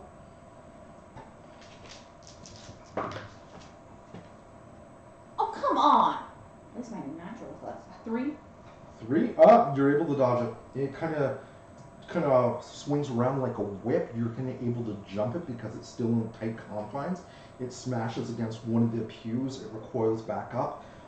It swings at you. You duck, and Mix is able to sidestep it. So you guys got through that. You got through the one holding his one wrist. He's got one on one ankle. No, he's got two on his, one on each ankle and one on the other wrist. And he's actually trying to fight his way through. Okay, can you reach your aim? He's Mix, give me a hand here. And like Mix is like, she leaps over. She's able to pull out her aim, no problem. She's helping Zed, so the two of them are working on. Zed's like, keep them occupied. What is that thing? I am engine, going on. So in the middle of this, you've got that rope is that was tying is kind of coiling around like a snake, finding a way to strike. Mix is like sawing vigorously at you. The engine block is spraying water on those who are not being aided right now, slowly dissolving one after another. Slowly. Well, not slowly, but it's dissolving them quickly, one after another. We cut scene. We see Declan sitting in a little girl's room on a very tiny chair, being offered a cup of imaginary tea. Thank you so much. Absolutely amazing. It's Earl Grey. Mama says it's the best tea. Is it? It is. She says try some, and she's like urging you, and she's like. I'm Irish, so I will know if this is really good tea. And, okay, roll for your rapport. On this. 3? Yeah, she's eating this up. She's just. Oh. It's got a bit of a fruity bouquet in it. Didn't that make it Lady Grey then? See, Mr. Buddy, he drinks his tea just like you do. And she kind of gives an approving nod. You have to enjoy it. You can't just down it all in one go. And that's when you see Melissa come to the door, and she's obviously the mom. And she's like, you see the blonde hair, very chiseled features, and she's wearing a very, like, this dress would probably pay your rent for several years. Except that our rent is work. Yeah, well, she kind of looks at you and she's like, oh, and she's like, Sarah, honey, who's your new friend? This is Declan. He is my new friend for today, and we're having a magical tea party. He's Irish. And the mom kind of raises an eyebrow. I see, Sarah. Do you mind if I join you too? Yes. And she kind of pulls a chair, and mom kind of sits down. Why, thank you. So you guys are having an invisible tea party, and the mother looks at you. She's like, she says, when I told Ricardo to send someone discreet, I didn't think it would be you right now like this. What are you doing here? We were supposed to meet at the docks later tonight. Yeah. Sorry. Life. Fine, well, Raph isn't here right now. He's fawning over the new maps and showing his cronies. And you need to speak up. Sorry, Raph isn't here right now. He is showing his cronies the new maps, but my God, I think we have a little bit of time. Was there a problem with the meeting location? Was it compromised? Wow. Bit cliche, isn't it? Yeah, it doesn't matter at this point. I assure you. So Ricardo has told you what needs to be done. I'm planning on taking Sarah out for a little bit of a shopping spree in about an hour. Good. I was hoping to have more time. Listen, about Raph. So, if my discerning ability to read a room is on point as it is, I say that he's not exactly a welcome change to the guard. Can you hand me one of your green points from the bag? Yeah. Okay.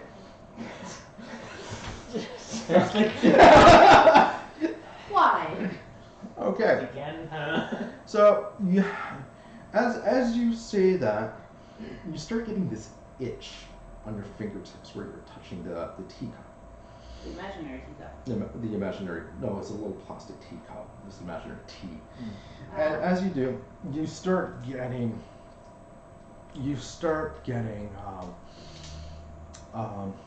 your sight starts to kick in, your post-com.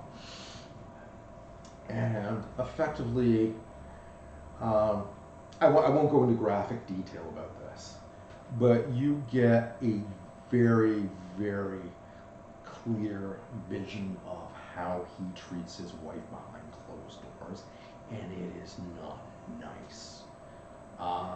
To say it is distasteful in the extreme would be accurate, and I'm just letting it go there as a GM because we don't need to go to those places. Yeah.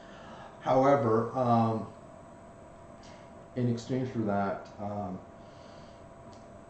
minor consequence of having that kick into your sight, you've got the aspect for this scene not of I want to get this right.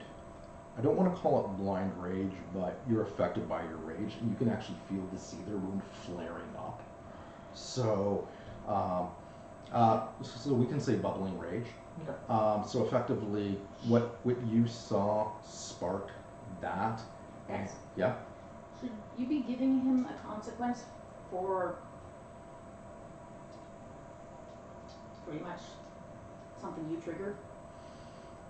I'm explaining it narratively to explain what the point is for. So basically, I'm giving you this, but the seether wound is flaring up. Just let it go at that. But narratively, that's what the reasoning for that is. You realize that there's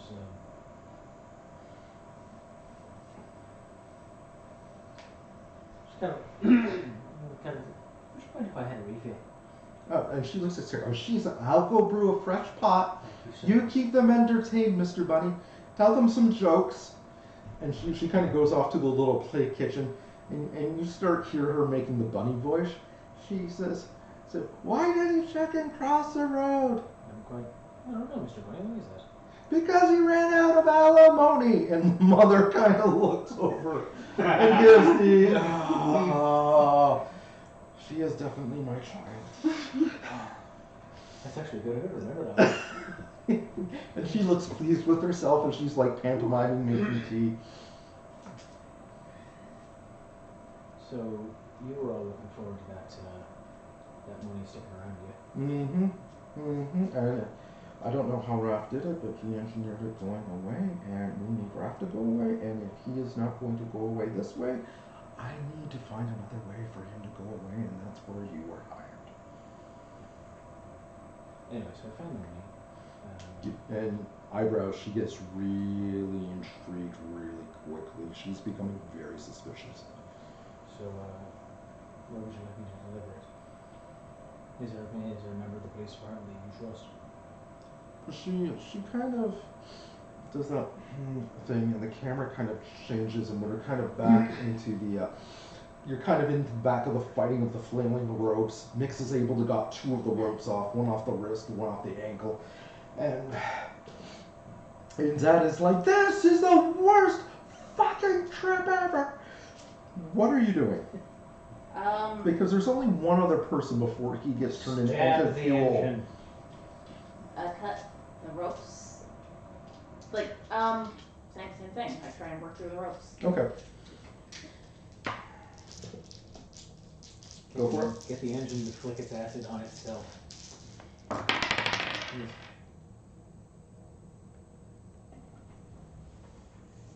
am re-rolling that. Okay.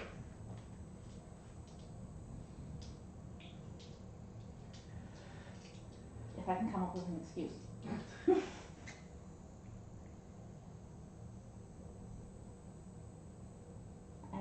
I am a blade. Just by using a knife, specifically my aim. It seems reasonable. It's taking a big one. You can use. Do you have an aspect based on your band? You can use. There's a bandmate. You can use. Well, this is my life now. Sure. That is so true. So we just had to go on a subway to go get more instruments. And The subway's eating us. the drummer is being eaten by the subway. Must Go be for it. Thursday. It's fine. Okay. 2. 2. Yeah, you're able to get it. So the moment you cinch the rope off, Zeb grabs like a pair of pants that are hanged up, that are hung over from. Oh, they didn't dissolve the pants. It just dissolved the people. Yeah. He grabs a pair and he is like bolts around the altar, throws himself through the door, and you just like, oh my god! Nix is right behind him, and she's like, fuck y'all later. And Nope. you zipping in. Yeah, I'm getting the fuck out of there. So you get into this other car, and you hear Raven's voice. Oh no, this won't do. I ordered the chocolate one.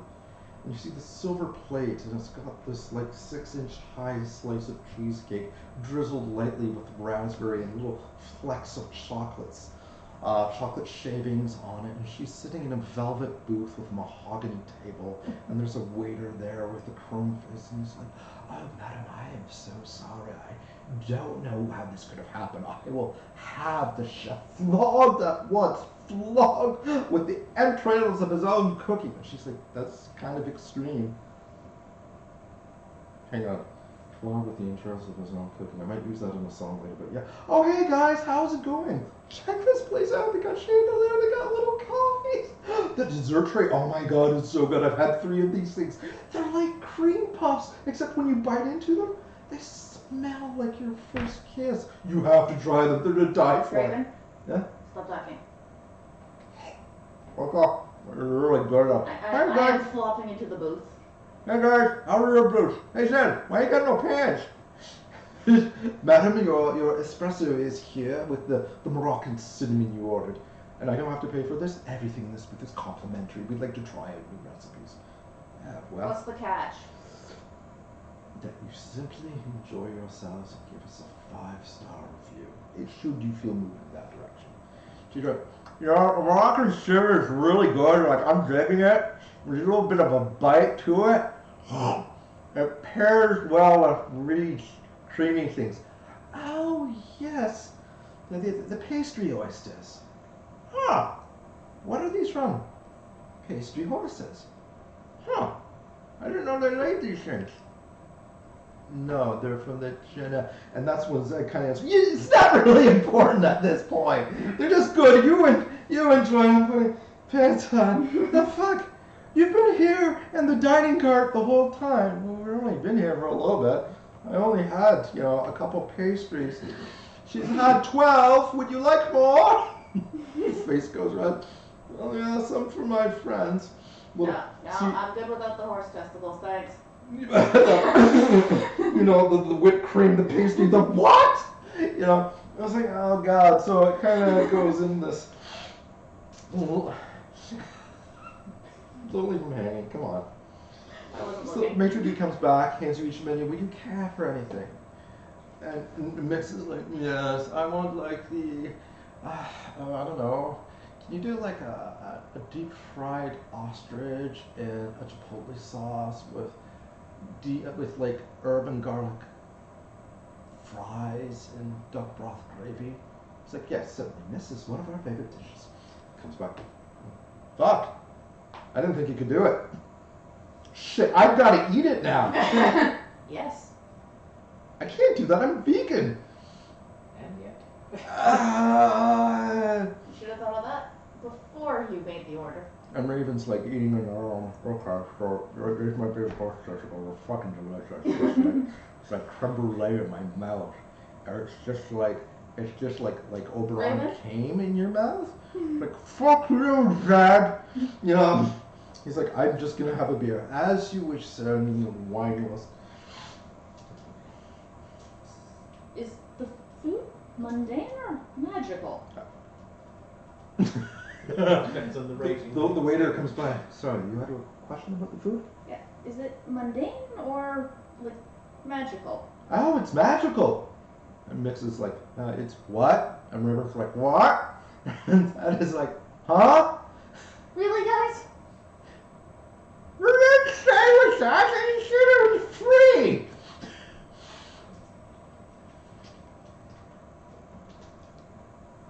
Hey, I didn't eat anything. Nothing I just ordered. is ever free. There's always a string, you guys. Mix is like, yeah, Lucas is kind of right on us being Fae. You think we would have figured this out by now. Zed's kind of like, fuck it. I got almost turned into engine food. Mix is like, I'm feeling after that last car. What one did you get? I don't know. They were fat. They were in bathtubs. Oh, you ended up in the Cyclopean car. Oh, yeah, it happened one time. I didn't eat for a month. So Zed turns to you. What's the plan, boss? Sorry, what? The plan. When we get to the undermarket, how are we doing this? Well, I was given a name and a floor, so... Okay. Mariah does not remember. Torque, T-O-R-C, floor 16. Torque on floor 16. Okay, cool. So are we hanging together like the Scooby Gang? Are we gonna do our Well, own shopping? apparently he does instruments, so... Oh, sweet. Figured we should probably all go there if the whole point of the trip is musical. Okay, cool. And so they do the montage, they bring her thing. I asked for a coffee because I fucking need Fae food. Yeah, so here we go. So, my favorite part of the game. Really? This is your favorite part? Kinda is, actually. Yeah, So, fair can you enough. roll for your coffee, please? Okay. First roll, 7. First roll 7. Second is a 2. Your glamour decreases by 2 for the remainder of the game. Oh no. So what does it look like when your glamour kind of dims down? I don't fucking know. These guys are pretty normal looking. Your glamour.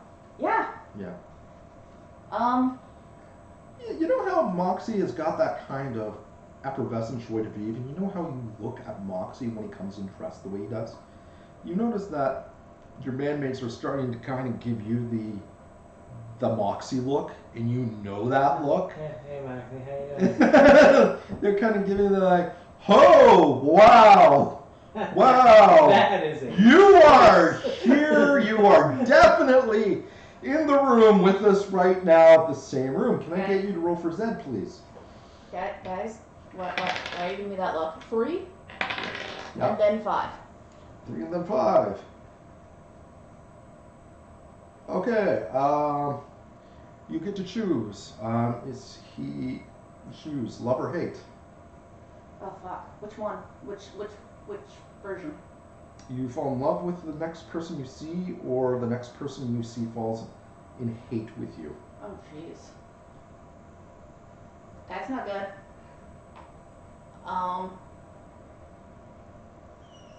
I mean, thematically, this is an NPC. I could just leave it up to the GM. Yeah, and you did. Thank you. Okay, so there's that. Your best case scenario is the hate thing, and it's the waiter just like, your beer. Whore! Leaves. Like, what happened?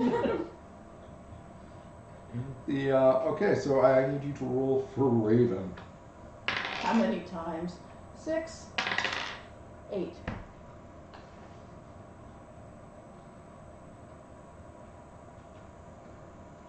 Raven's, so, okay, Mix hasn't eaten anything, so Mix is clear. But Raven's like, listen, guys.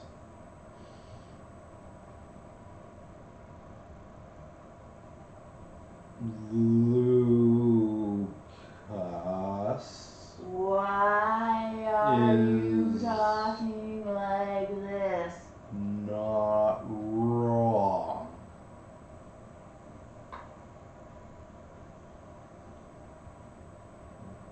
About what? Why are you all talking so quickly?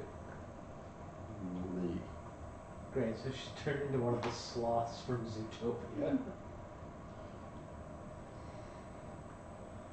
This is gonna be painful. Well, at least she's eating the Fae food slower. And I guess the everyone who doesn't already have Fae diet needs to make a spirit check. Yep. So, Raven's good.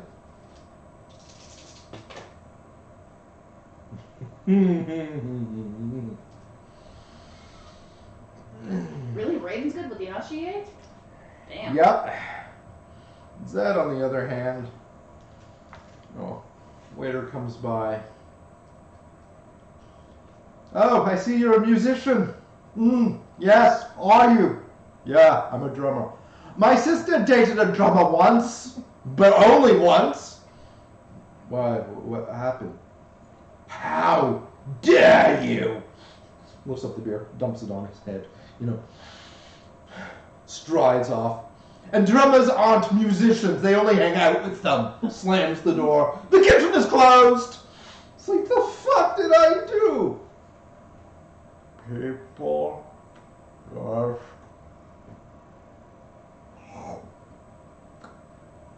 don't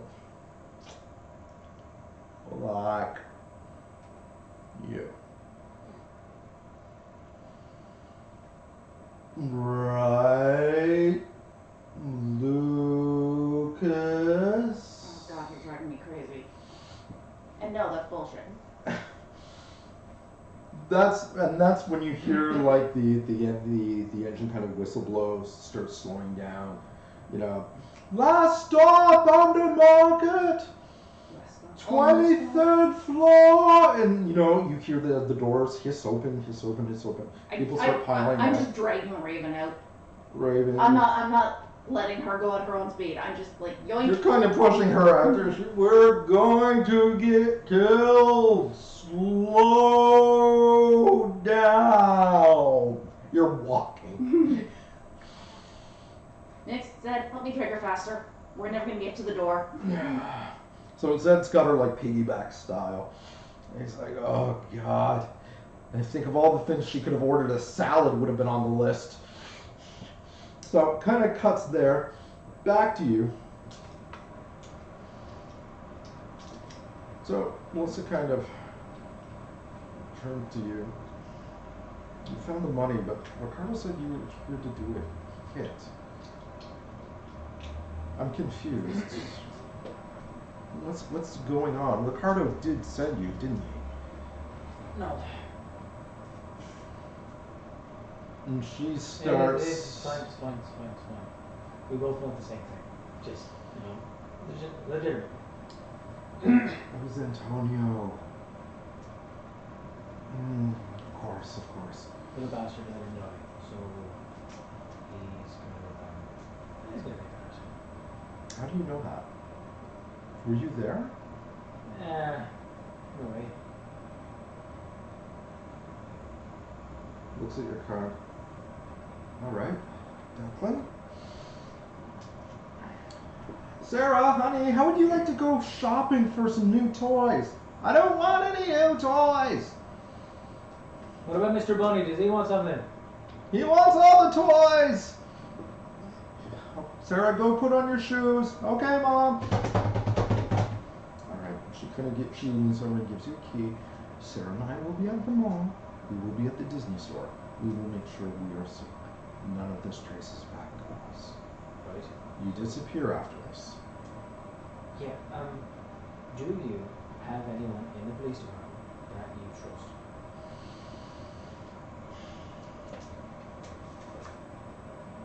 No. She's like, no, I don't. If you had asked me this before it all went south, I would say I know half a dozen people. But after this, there was somebody in there who outed us, and they outed us hard. Right now, the only people I trust are me, Sarah, and Mr. Bunny. And Mr. Bunny is a far third right now. He just kind of have those weird beady eyes, doesn't he? She kind of... Everything you know. She's In the meantime, on the subject of my payment, do you have a wee little quartz ladybug, but give it Like a car? No. Yay, babe? No, like an actual, like a bug. The wee one catch from the butterfly net. Oh, yeah, probably. I don't know. Sarah? Yeah, Mom? What do you do with those things you catch in the net? They're my friends, Mom. They're upstairs. Alright, so I'm just gonna help myself one room. That'll be Do you easy. want one of her bugs? Just that one. Alright. So, she's like, okay, whatever, fuck. Oh, no. I'm focusing. I'm getting. So you see her kind of pull out, and she's, Rocco, call the driver. Tell him we're going shopping. He's like, yes, Mom. Also, please remember your masks. Pandemic is still in effect. Oh, of course. Honey, bring your mask. So they kind of. Unlike in our reality. So they kind of head out about 20 minutes later. Cool. I will have gone upstairs when the little one was downstairs and found the ladybug. Okay, so you go up into this room, and you get this really, hang on for a split second. I gotta pop my ears. That worked. Okay. So you go upstairs, and you're like, okay, upstairs, go, not this room. You find a room. There is a oak door. There's no door handle on it. And there's this beautiful, magnificently carved wooden arch above it. Speak up a little. Oh, there's this magnificently carved wooden arch above it. It's got leaves and depictions of woodland creatures and like dragons. And it looks old. It looks really old. You get to that door and you can just feel like this warmth kind of emanating off of it. Hear a voice. You. What are you doing here? Looking for a ladybug. Oh, I see.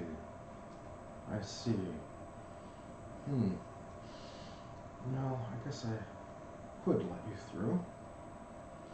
I don't recognize you. You're not a member of this house, are you? No, just a guess. But I'm doing the missus a favor, my payment, ladybug. I see. Oh. And then you hear the voice kind of stretch. You're one of the neighbors, are you? That's what's brought you here. Technically, yes. We have an agreement with the neighbors. Yeah. We don't interfere with them.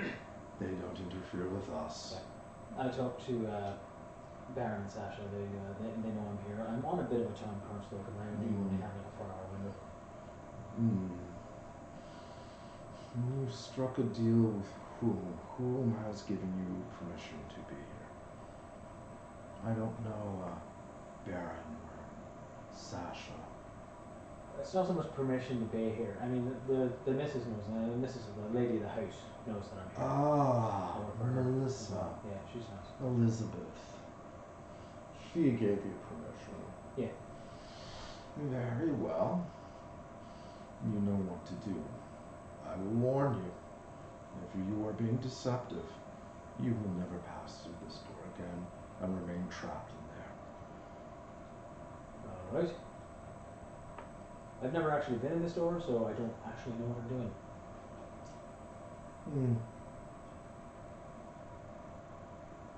Going through? Yep. Okay, you go through. And weird. You get through and you're standing on like, it sounds like you're standing in like a glen. Big old trees, like large. I don't say big. I mean fucking huge, like redwoods going on. BC, like, Yeah. That's it. You see leaves kind of floating down like it's autumn. You know, fresh, clean air kind of hits you, and you can hear like kind of a gramophone playing in the distance, like probably about 40, 50 feet away. And you can hear like insects chirping. You see a fawn go by, and then you hear these voices like, "Read 'em and weep, ladies. Read 'em and weep. This is what I got. Full house." And like, you hear voices like people sighing and ships being moved. And go over. you see, you see 6 quartz insects playing cards, and each one is a different shade of it's different. One's kind of more gold, one's a little more leaning towards the teal section. And they've got a deck of cards. One's got like a little visor, and they're playing that. Whoa, she get you too? You're a bit big for a butterfly net. No. Sorry. There was a chap outside the gate who was chatting up one of the ladies here, and he's absolutely dead set on becoming a father and having his head jarred afterwards. So made him a deal. I would help liberate said young lady. And the one nearest to said, "Oh, thank God, yeah. No, it was me. He put on the moves. He's great. Let's go." And the other one just slaps their cards down. "You hussy. You know his intentions were always for me." And the other one is, "How dare the both of you. His intentions was pure. His words are melodic. Of course I'm the one he selected." And then the other one is like, you lying sluts. All of you! And in just a moment, the cards are flying. One's got another in a headlock and pulling on the antenna. The other's biting on the leg. They've table flipped all over. It kind of looks like a cartoon fight. And they're just going at it hell for leather. We segue back over here. I want to put kind of looked like a cartoon fight. It was a bar fight for crystalline ladybugs, and it only kind of looked like a cartoon fight. Anyway, continue. We go back to you, and your big 20-foot steel doors, where they look steel, it's hard to tell. You got the rules of the undermarket carved in. And it's the market lord's word is law. No serving the shadow court. It's all these different tenets. But number 10 catches your eye because it looks like it was just added. No lying. Well, it shouldn't look like it was just added. Yeah, it kind of has that feel like you guys can't get there. Like I kind of feel this is directed at us. We flash back. You got moved up the list. We kind of flash back several months where Moxie and every other Fae Lord with the Blades had a talk with their kids. Apparently, the Market Lords were not happy with the fact that the Blades would lie, get sent to the blood pits, kick everybody's ass, and then half the time of their lives consider it and have the time of their lives, and then leave both with the merchandise that they pilfered and their winnings. Keyboard there. Yep. So the kicker is, it was a pretty intense conversation, and it was made very clear, if any Blades are caught doing this, that it's not setting a good precedent for the undermarket, and the Lords were starting to get inconvenienced. And when the Market Lords get inconvenienced, everybody gets inconvenienced. So everyone's like, okay, yeah, oh, that is the new number 10. We're on our best behavior. Honesty is the best policy. Oh God, I felt a little sick when I said that, but so they kind of look at you and they're like, all right. Do you think they take that like rose level seriously, or is it just like when you're making a deal? Zed looks at you. Oh, they take that rose level right now.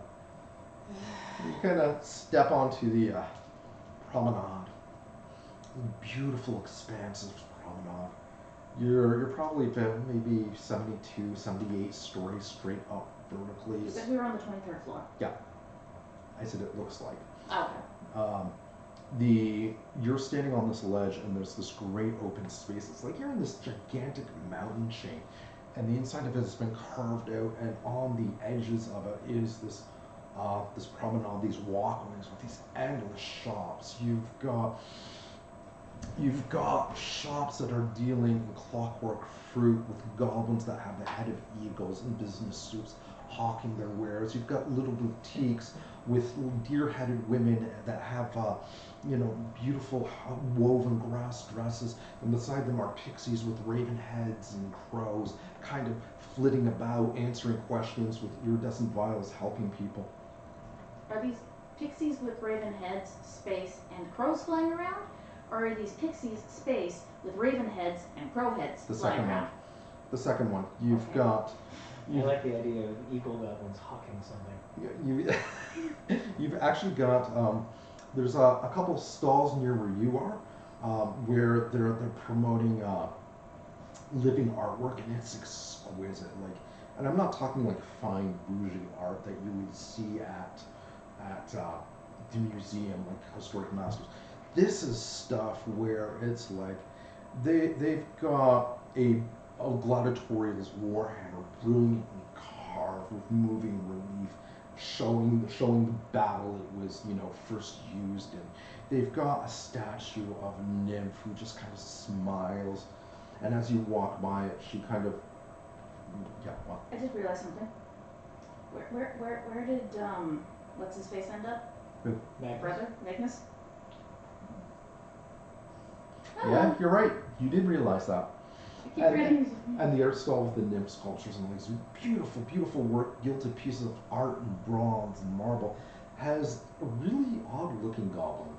From the waist up, he's humanoid. He has a very human face, but from the waist down, it's this long, black, metallic-looking centipede that's wrapping its way around the full length of the stall. Wouldn't that not be a goblin then? No, goblins he's are all animal-headed?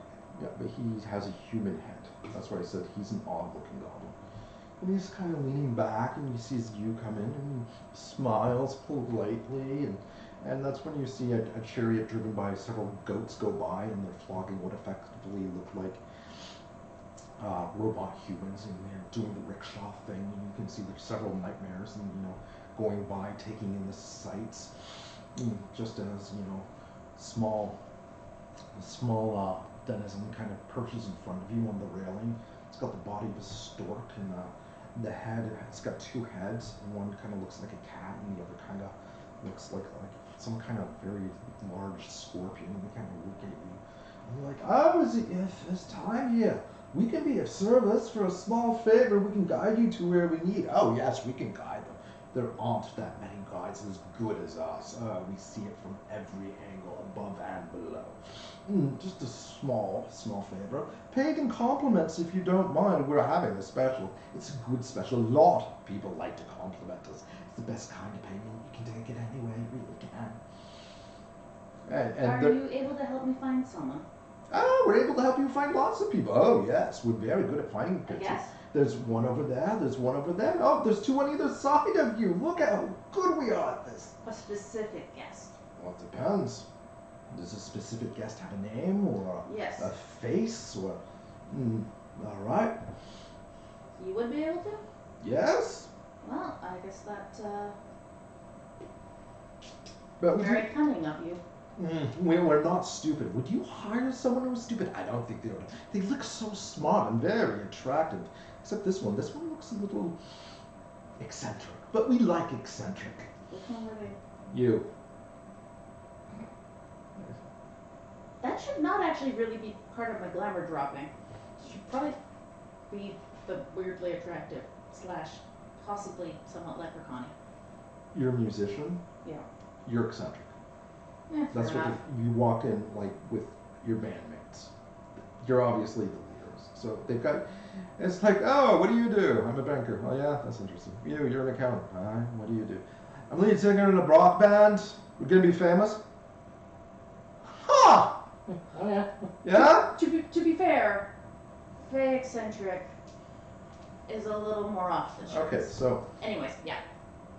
So they're looking at you, and. You just give them the compliment. Which was? That's very cunning of them.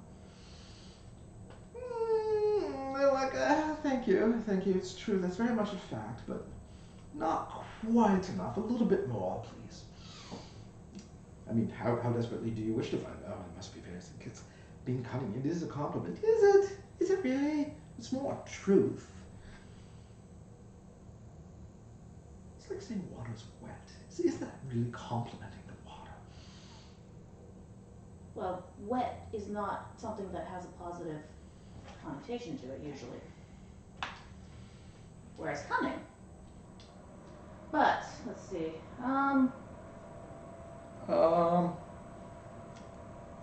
Okay, I've got several options for you depending on what you can want to try and how to do it. So you said it was stork-like, cat heads. Little scorpion. Sorry? There's a wee little scorpion. Wait, what? Yeah. There was a wee little scorpion. Yeah. That was they could observe people from both angles. Both blows. I am so confused about how this thing's glued together, but okay. Okay. I don't think it was. I think it was just multiple people. Mm-hmm. Oh, I thought it was one. No, they came together with the stork. Okay. This makes a lot more sense. To be fair, that is a valid question. Yeah, it is. So, if you want to... Is it one thing with 3 different animals, or is it 3 different animals? So, if you want to do a perform, you can do a musical performance as stowing their virtues in complimenting and flattering them. If you want to lay it on with a trowel. I mean, I don't have all day, so it would have to be a very quick one, but sure. Okay, roll for it. 4.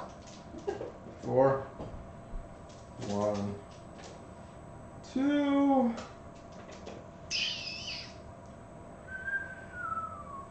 Okay.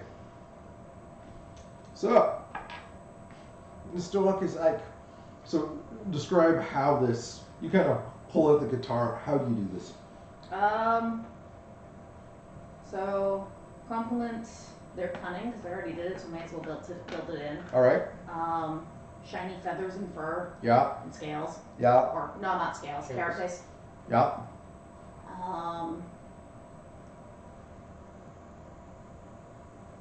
I don't know, they haven't really got anything else to work with. okay. So I am giving you a magic point for that. And, Okay. because it works. So, Stork is just like, oh, it's true. It's so true. I am beautiful. I am clever. I am regal. Oh, I know we all. This is who I am. This is my moment of truth. This is who I am to the world. Thank you for acknowledging me. And the cat is like, it's kind of bawdy, ain't it? What? It's good, but it's a little personal, don't you think? I mean, you compliment somebody on the fur, but, you know, you can take it a wee bit far. And the stork is like, oh, you're such a, it's typical you. I mean, like, and then you've got the scorpion, it's like, I really like the bit where they mentioned the carapace. You really think it's that shiny? Well, Rick's so hard on it, and it's great carapace too. Can withstand anything. Go ahead, hit me, I dare you, hit me. All right, you got my vote. How about you? Oh, definitely. I'm giving one wing up. I'm giving one claw. And they go, how about you, Lionel? Yeah, it was rather bawdy because of bad taste. I can't. I mean, I've worked with better, not many, but I have. Oh, really? And the other 2 judges are like, really? Judges now. Oh, yeah, nice compliments. They even had musical acoustic instruments. You have no soul. Like, I have a soul. You're a prude. That's what you're, a damn prude. Well, I like the compliments. I'll take them where they need to be. Who you need to see? The stork is like, I'm with you. Alright, so I'm looking for my brother. He came with us onto the train, but we got split up. His name is Magnus, and description. All right. Should have just gotten off the train somewhere. So they're like, all right, and they will be back in your jiff. Thank you. So one takes to the cat box. The other kind of like descends into the cracks and goes down below, and the stork kind of takes off. And Mix is like, I've only been here for 30 seconds. I'm already weirded the fuck out. Like, That didn't happen on the way over? no, first time actually. So are they like a syndicate or a conglomerate? How do they do this? So it's like, they're goblins. How do they do anything? That one is riding a yo-yo. You actually see a yo-yo pulling one up between levels through the crowd. Like, it's just like, and you Raven is like, I like I was really hoping that was going to wear off between scenes. Material. Lucas. Oh my god, she's so heavy. Where to, boss? Like, do we wait for them? Are we going to get some instruments? Well, Devotorium is upstairs. We could grab a bite.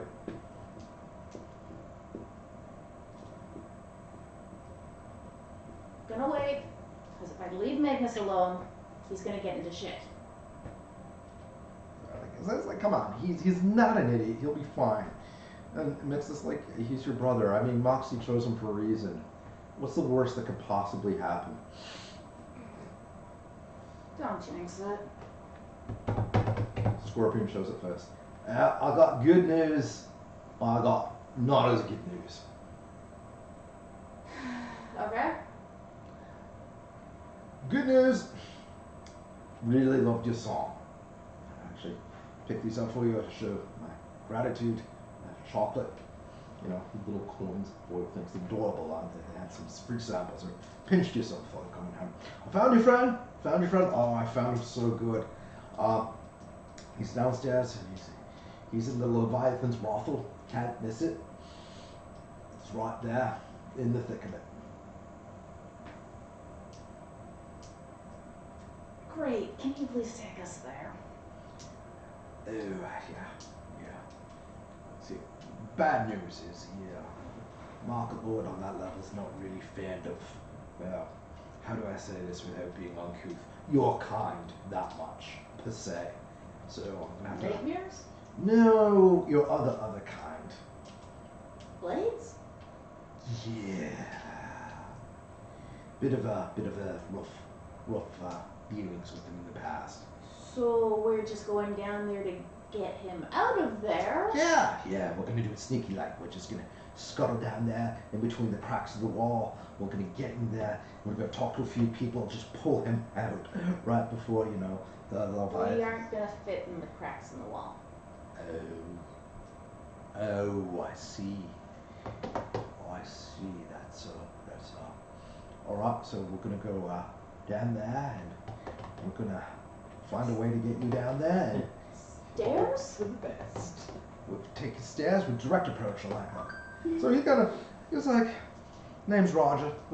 Yeah, this is my place. This is my stuff. These are my levels. I know things inside out, backwards, sideways. Upside down? Yeah. Oh yeah. Everywhere. That's Beatrice. She runs the frozen goat stand. Oh God, I love Beatrice. Bee's great. Oh yeah, Bee. That's Frozen great. goat. Frozen goat. Oh, they're delicious. Just you break them in half, suck the marrow out of the bones. It's delicious. It's nutritious. Can't go wrong. You need weapons. I know the guy. The weapons floor. That's my speciality. Maces, crowbars, GLDs, gun-like devices. You name it, you got it. So. I'll hit that up after. So I was like, so I don't know if you know he's kind of giving you an introduction to things, and you see, a couple other rickshaws go by. One is being drawn by, Other? Yeah. This implies that we're in one. No, you guys are walking, but you see them go by. One's being drawn by a bull with 7 horns, who's he's got different passengers. They all look like roses, very similar to roses. And you've got another one where it's being drawn by goblins with the bodies of what appear to be anteaters. And you see the penguins in the back of that specific kind of carriage being drawn behind them. And the goblins are actually giving them a tour, and this. And then the kids are kind of like poking out over the edge, and the parents are still having their argument. And you're being drawn down and down. You're going down about 5 or 6 floors. And then you get to this one place. It's literally a hole in the wall, like as in a whole wall. And in neon signs, it's got Leviathans. And the smell coming out of it is just like seafood, like cooked to perfection. And it kind of looks, you see a dim glow inside. You can't see too much. It's just this pitch black room, but there's this faint, bright light kind of emanating off of a chandelier. So this is the place. He's inside. Alright, would you be able to wait for us? Oh yeah. I don't mind waiting. Alright, thanks. I will just head in, grab him, and then we'll head off. All right. You know, not too many people actually come back out of this place, right? No, for fuck's sake. Why? You see the sign, right? Leviathans? Yeah. Okay, so they're big. Yeah, you're smart, you'll figure it out. No, I'm asking. They're very carnivorous. Ah! Great! I think he got himself into trouble. And both of them are looking at you, and they're like looking at the sign. They're like, yeah, you'd think! Meanwhile, back to you. So the insects are just going at it tooth and nail. One's got a stranglehold with forearms on another one. The other one is pulling the antenna. The other's like taking off a the leg of the table and is actually beating them with it. Take up my phone. Do I have reception here? No. Yeah, fast. Right! Ladies, Yeah. take it down a notch. Are you using rapport, provoke? How are you doing this? I will be using rapport. All right. 3. Okay. And it takes them a while to simmer down, but eventually, you know, they kind of like do the freeze thing where it's like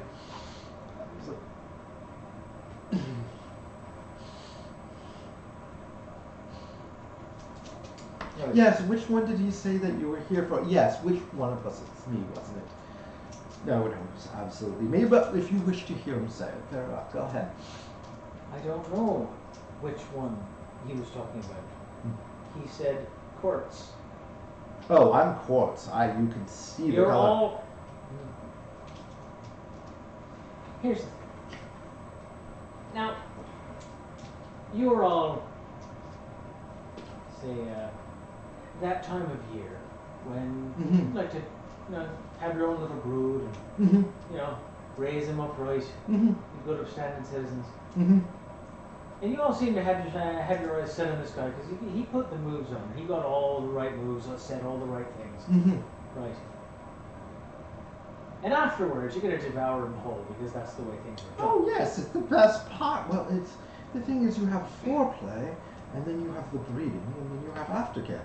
Right. And what is better than taking care of yourself afterwards, eating somebody's brain and then devouring their entrails? I mean, right. So it seems to me that this little Lothario has decided in his infinite wisdom to put the moves on 6 absolutely gorgeous ladybugs, if I do say so myself.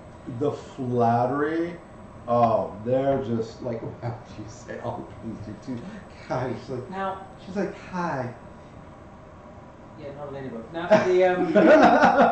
so, here's what I'm thinking. I can get you all out. And then you can all have a go. He can do his business. And then you can all have a buffet.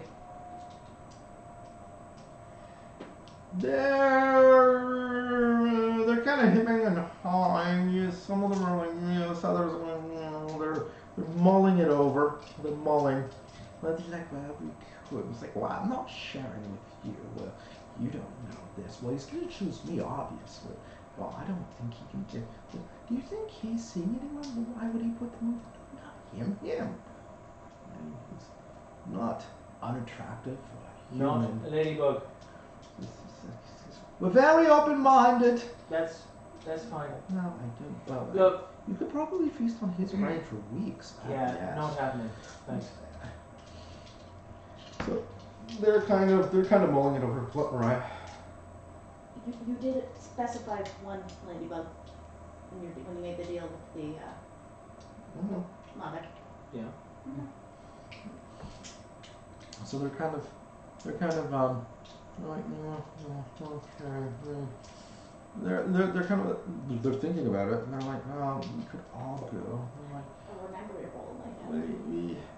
we might. They're like, we need time to think this one through. Well, it's either that. See, the only thing that's really stopping him from coming to you is that giant iron gate. Can't cross it. Otherwise, He'd probably be on that table right now. Their eyes light up like it's Christmas. So, can one of you bring him back here? They're like, they start murmuring, and they kind of do the football huddle thing. They're like,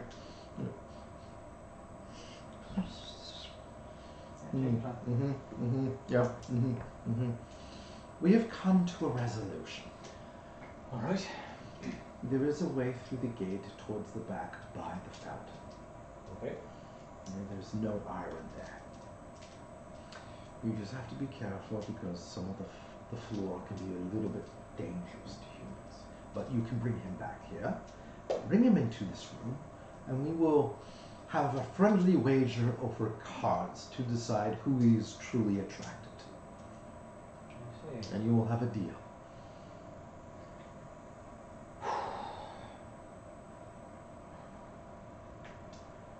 All right. Okay. Her back. All right. So they go back, and they're like, yes, let's see if it is. No problem, of course. Oh, you're such a wonderful gentleman, so useful, so handsome. If I was another species back in the day, Brain devouring woman. Yeah. Okay. Just walk out. Yeah. This is my life. That's my line. Sorry. What a fucking day. Yeah, so you get one for that. Yeah. So, Did that, was that to your disadvantage? I have no idea. I'm taking it. oh, it completely is. So what are you doing now? Gonna go up and gonna go back up front. Talk to Rocco. Just so I'm just gonna the little one wanted the other. There's another ladybug out here. Mm-hmm. I was supposed to get it. Yeah. And it can't come through the front gate. There's a part in the back it's got to go through. So Yeah. I gotta go through that way. Okay. This is where it is, and I'll give him a rough so you see me coming through a gap in the fence. Don't shoot. All right. And it is like, yeah. Because Steven, this PI guy's got to go through the fence, get something for the missus, and be back. Don't shoot him. Yeah, and you may want to call off the dogs. Thank you. Okay. So, go up front. Find the ladybug again. And you see, it's like, hey, and you see, you see him, and he's like, hey, baby, yeah, no, you know, I'm Capricorn, don't like to brag, totally, and you see a beautiful quartz female bug there, total Capricorn, you're Virgo, oh, hey, we mesh, we really mesh, you know, my mom, also a Virgo, yeah, no, she raised me right, this is kind of putting the moves on another one. Hi! Hey, it's my buddy! Just excuse me, sweetheart, I'll be right back. Little feet kind of scamper sideways. Hey, how's it going? How did the mission go? Yeah. That mission go. Yeah. Found him. You found him? Yeah. You found her? Great. Yeah. Great. All 6.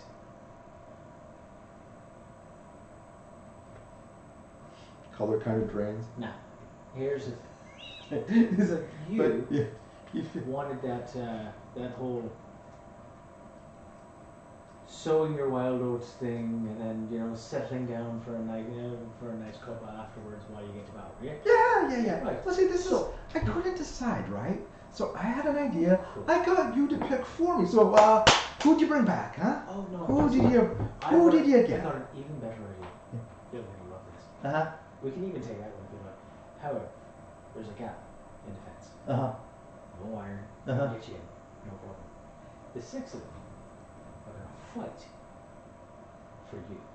They're gonna what? They're gonna fight. Well, I mean, they're Cards. gonna play cards. They're effectively going to have a contest of wits between themselves to find who gets the privilege of being with you. Oh wait. Just a minute. They don't all know that I spoke to each one of them, do Of course they? they do. They all think that that they're your true love. You know, the moves that you've been putting on. So they all know about me. Yeah. And now they're all going to have this battle of wits and fight over your affections. And they're gonna fight themselves. If he was a human, Yeah. his jaw would be on the They're ground. gonna fight themselves for the privilege of being with you and to devour your brains. The color, if he had a face, is gone. His corpse is getting a little bit more pale. That's great. That's so good. You did better than I expected. I just thought you were gonna grab one and okay. Hey, you know our deal? Yeah. It doesn't have to be done like right away. I mean, tomorrow. We got time, right? Yeah.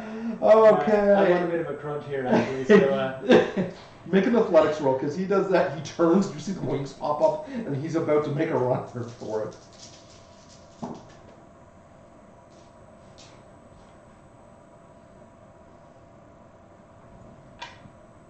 Three. Oh, he basically, he sees you, the wings come up, he starts to like, you make a grab for him, he ducks underneath, starts scuttling, you're like, come back here, you slimy bastard, you leap over a log, he ducks behind a statue, and you just, detective PI training kind of comes in, you just kind of slowly, stealthily go around, you see the head coming up, he's looking around, the antennae are twitching, kind of coming up behind him, and he's like, you see the shadow kind of getting bigger and bigger, blocking out the sun that was above him. Ditched him. It's getting dark early. That's when you go, hey, shotgun wedding, huh? Shotgun mating, more like it. Is that the shotgun? Look back at the other course. So, did you want a piece of this? And she's like, hey, nah, try to cut down. He's too sweet for me. Like, But Susan, Simon, it'll never work out. Your brains just aren't big enough. that's harsh. Come on, man. We're all thinking it. Yeah. So you got the big quartz bug. Like from them, it's just a big ass ladybug, right? Yeah. That's all they see.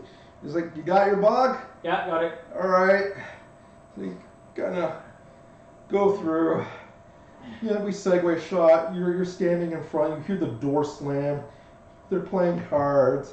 I was like, hey, Linda, Susan, Maeve, Christina, Tasha, Tabitha. It's me! Huh? Definitely get points for remembering their names. And they're like, honey, we're playing cards. Right, ladies. I have fulfilled my end of the bargain. Mm-hmm. Please, enjoy. Mm-hmm. It's like, you hear him like, hey, you can't just leave. Oh, Deal's a deal. I made you a promise. You did. So it gives you this pearl. It's about yay big. It's soft. It feels like more like, you know those old timey bath beads? Mm. Yeah, the squishy ones? Yeah. It's like that. And it's white and milky on the inside. And it's just got that, it smells kind of like vanilla. If this is a horse testicle, I'm going to be very obsessed. No. Okay. No, I won that fair and square. Just, What is it? whenever you want to get out of your skin into somebody else's, just rub it all over in the bath. You put it in the water, let it dissolve, go in, and it should be good for about 3-4 hours. No problem. Right. Thanks. And you're like, okay, read them of a week, ladies. Oh, God, how do you always, you're cheating. Oh, I'm talented. God, right, who's dealing? He's like, so, can I cut in? And then you hear the collective all at once. They're like, no! The door closes behind. And you turn around, look at the door. It's gone. Well, that was a slap on the table. So where are you off to?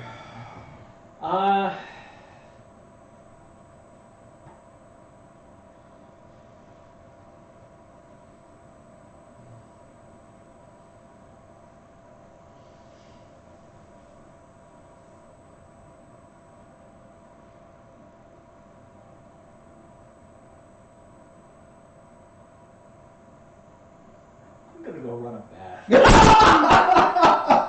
Okay, I'm gonna save that just for because we're running late and I don't want to go too late. Oh, are we? Yeah, we are. Yep. Oh, That okay. it's that you find one of the nice bathrooms, like 2-person style jacuzzi in it. It's got these scented oils, the insects, the candles, big nice mirror there, heated floor. You go in there and you can see like they've got the his and her matching like silk kimono style, bathrobes. Like they spared no expenses. You even find where they've got the 9mm hidden. And you kind of lock the door, start turning in, scalding water comes up, mood lighting, music, Easy. It starts foaming, like just beautiful white kind of dove-like foam swirling. You see these little flecks of pink petals kind of floating upward, foaming bath, little flecks of petals floating upwards from the water, hovering in the air. That scent of a fresh spring day is emanating off. Okay. Strip down. Yeah. Bathtub. Yeah. Just hold the image of Antonio in my head Okay. and completely submerged into the water. Okay, I'll roll for will on this one. You're gonna be a dead guy.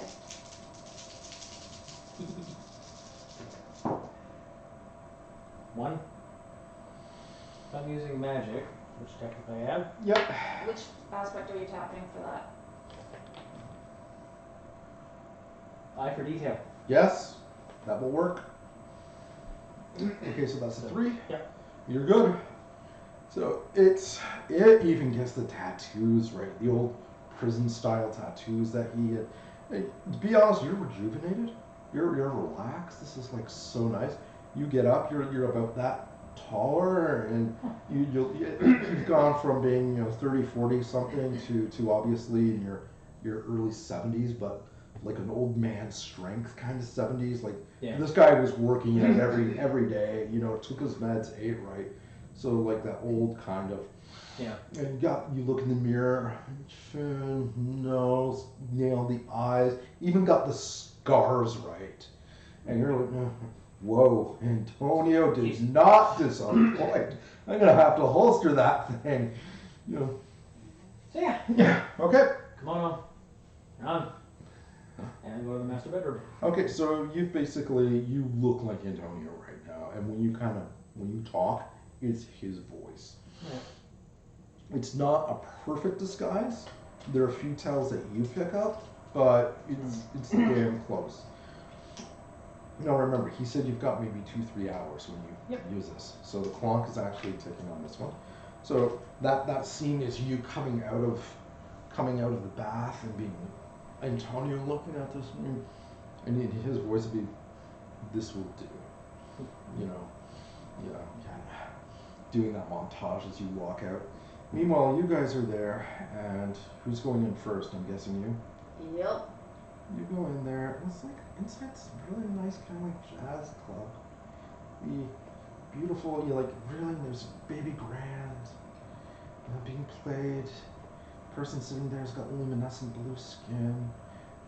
Kind of you can see through like the veins and the blood, and they're just doing like an old style, very soft jazz number.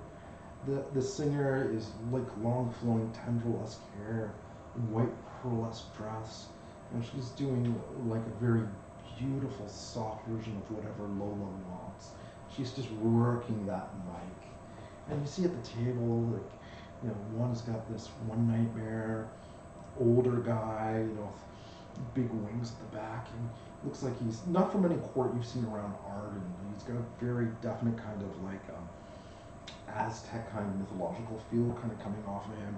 But whatever whatever this ghost or this I think the best way to equate this would be like a hostess bar or a host bar, but whatever this kind of similar luminescent being is, just leaning over, just taking every word, and you can see he's just smitten. And as you kind of meander around, every table has a different nightmare, and they're just enraptured. There's some are like, "Oh God, you're so funny," And you see this chubby little nightmare with the horns back like a fawn, and he's like, oh, no one ever said that before. Like, I like you too. Can I get you to roll for is this subliminal intrusion on yours? Being a bit of an idea concept? No, actually I don't. That wouldn't make any sense no, for me to roll. No, it would not.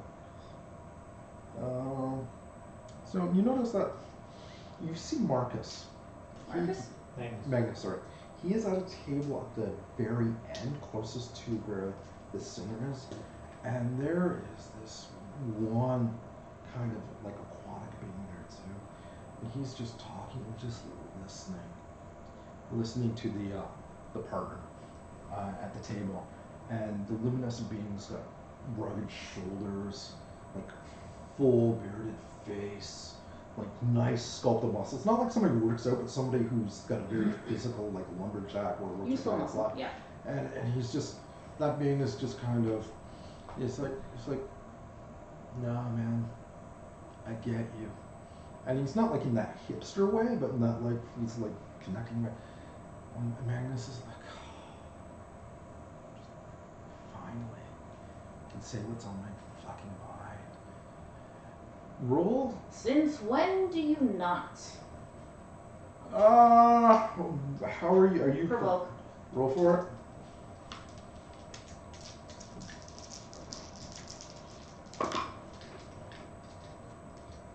That would be a 0. But I'm a hothead. I'm pretty good at this sort of thing. I'm also a Gankana, or kind of. Yeah. Can I get away with spending a magic point because of Gankana? Yeah, absolutely. +2. Yeah. So that would then make it 2. 2, and he kind of like, huh? Lucas? Yep. Is that you? Yep. And that's when you kind Come on, of we have somewhere to be. roll a notice roll.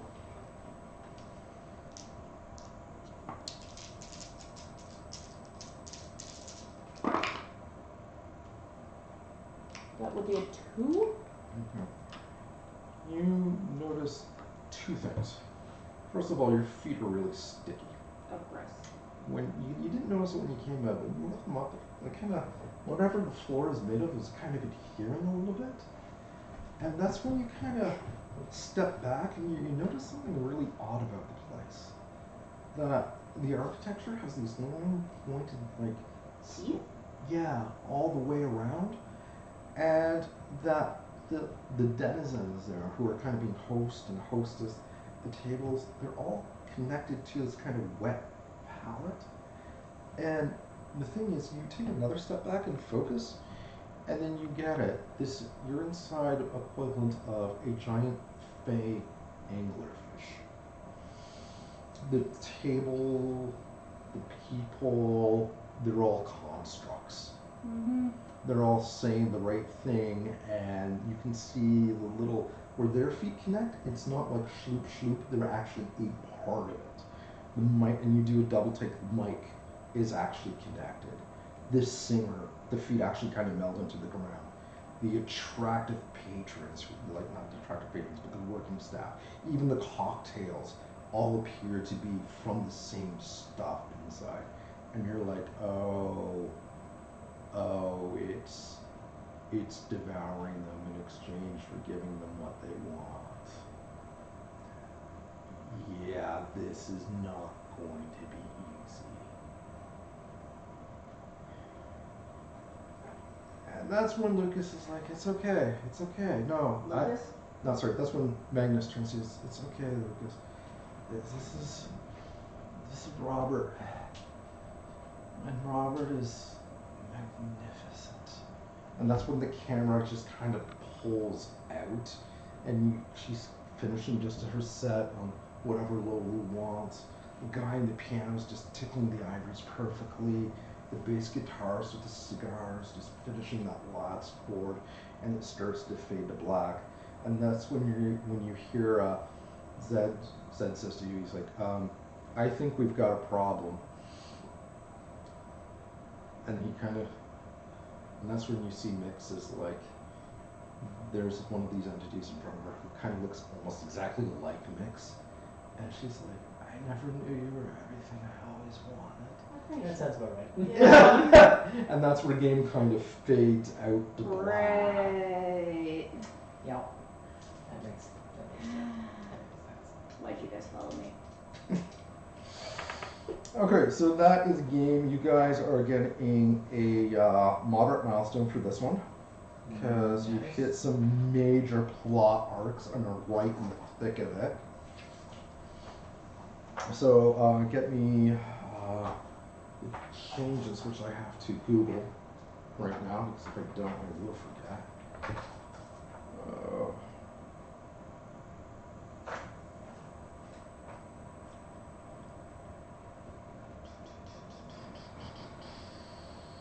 What do I need? Fate SRD. And I hope you enjoyed the game. Well done, everyone. Everyone can start next game with an additional magic point. Hey.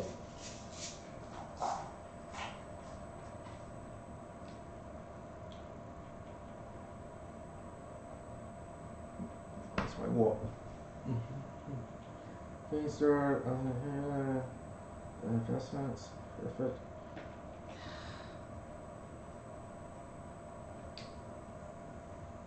So. Okay, so they changed how this is. Yep. Okay, so Yes. so effectively they changed it to milestones and breakthroughs. Breakthroughs are like huge, colossal things. We're not there yet. So we'll treat this as 2 milestones. So I'm going to give you your 4 options, and you can do 2 of these, or the same one twice. You can switch the ranks of any 2 skills, or replace one average plus 1 skill with one that isn't on your sheet. You can rewrite one stunt. You can purchase a new stunt by spending 1 refresh, or you can rewrite any one of your aspects except your high concept. You can have any. You've got a choice of 2, or you can do the same one more than once, which kind of doesn't make sense for some of these because 2 of those are rewrites. Well, it could be 2 different aspects though. That's true. Or spells.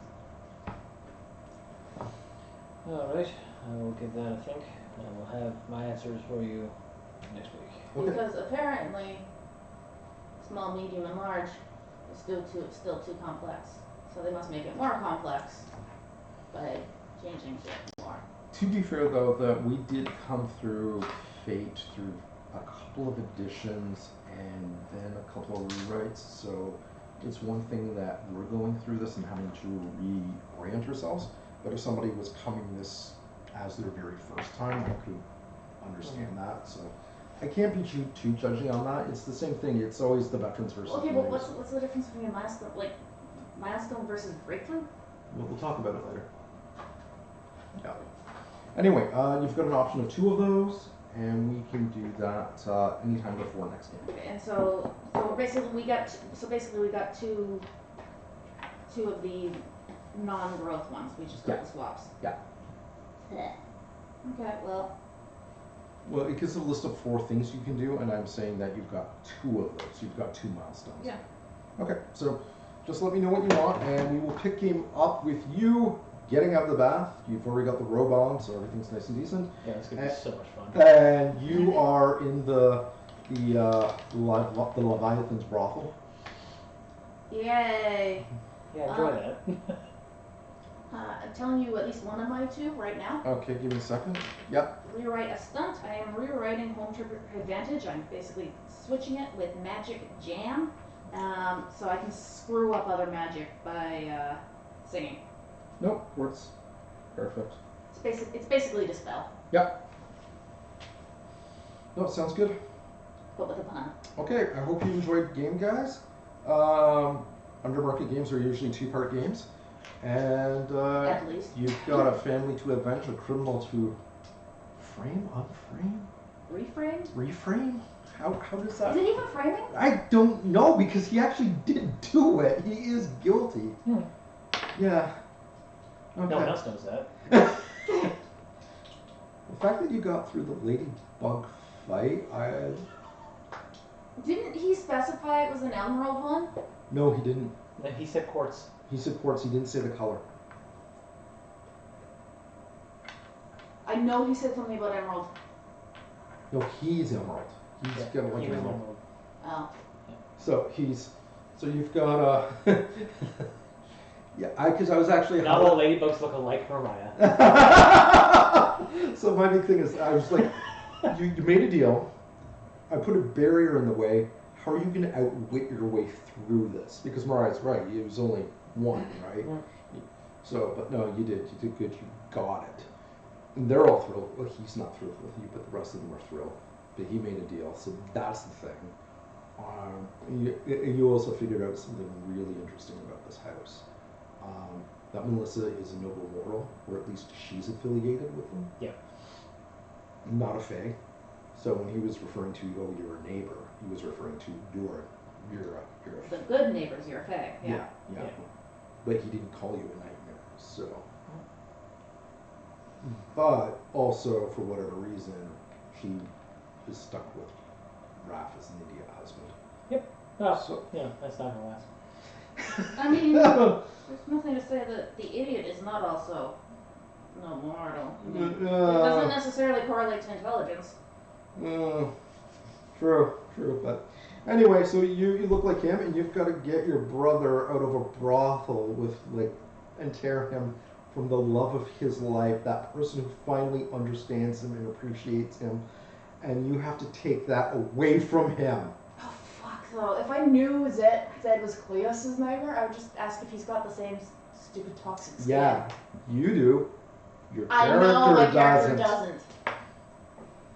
I thought he was Scotty's. So I think he's a giant There's with frost powers. well, you're the one with the addictive skin. I mean, kind of leads into incest territory, but It's kind of creepy. yeah, it really is gross. But also, I want to ask a professional question. How did you like the description about kind of fading to black with the relationship between Melissa and Raph? Yeah, no, that was good. Was that tasteful? Yeah, no, Okay. because I worry about. You don't with stuff like that. You don't need Details beyond the fact that this is not a good relationship, Yeah. and it's making me as a bystander angry. Yeah. I have no emotional ties to them, to this family in any capacity whatsoever. Yeah. So the fact that it would make me angry tells me everything I need to know about this guy. Yeah. Okay. Okay. So- I wanted to make sure that's clear. No, but, that was but really I well also- done because it's one of the cases where less is more. yeah. Okay. And because there is no descriptor that you can make fall out of your food hole that is going to replace anything that goes through my head. When I So- want to do Also, Just need something to- you want to be careful of, especially because Yeah. it can be Yeah. kind of triggering. Exactly. and the thing is, it's not fair to spring that on. Like, it's one thing when I do the cyclopean gross meat eating Yeah. car. That's different. There is something we're going to discuss with you about that one, actually. I also really like nice little shout out to the Odyssey. I like that. I'm also very glad that Declan wasn't there because he totally would have trolled them hard. Yeah. What's your name? No one. I do not want to find out how fast they can get out of the back prison. No. My name is No One. Bye. Brr. Yeah, the cyclopeans are all seers. They're all, and the meat actually allows them to connect with their talent a little bit. See, the beef industry has a purpose More. for Cyclops. Yeah. Just the brace of people, not the ass now. Wow. Okay, cool. Well, I'm glad you guys had time. You've got. Does that make it appropriation? Ew. I don't know. No downtime actions because we're continuing Going the scene, directly from but there. you do have 2. Just make sure we get them before scene starts. And do remember, Okay, no downtimes, but you have 2? no, you've got 2 milestones. Oh, the changes. Yeah. Yeah, and I'm putting down that you also get +1 magic at the start of next scene. Cool. Okay. I probably should not have filled in my refresh with a drawing. Let's fix that. All right, that's game. Good night, everyone, and thank you. Nice. Cheers. Have a good night. See you later. And the stop button. Make sure we.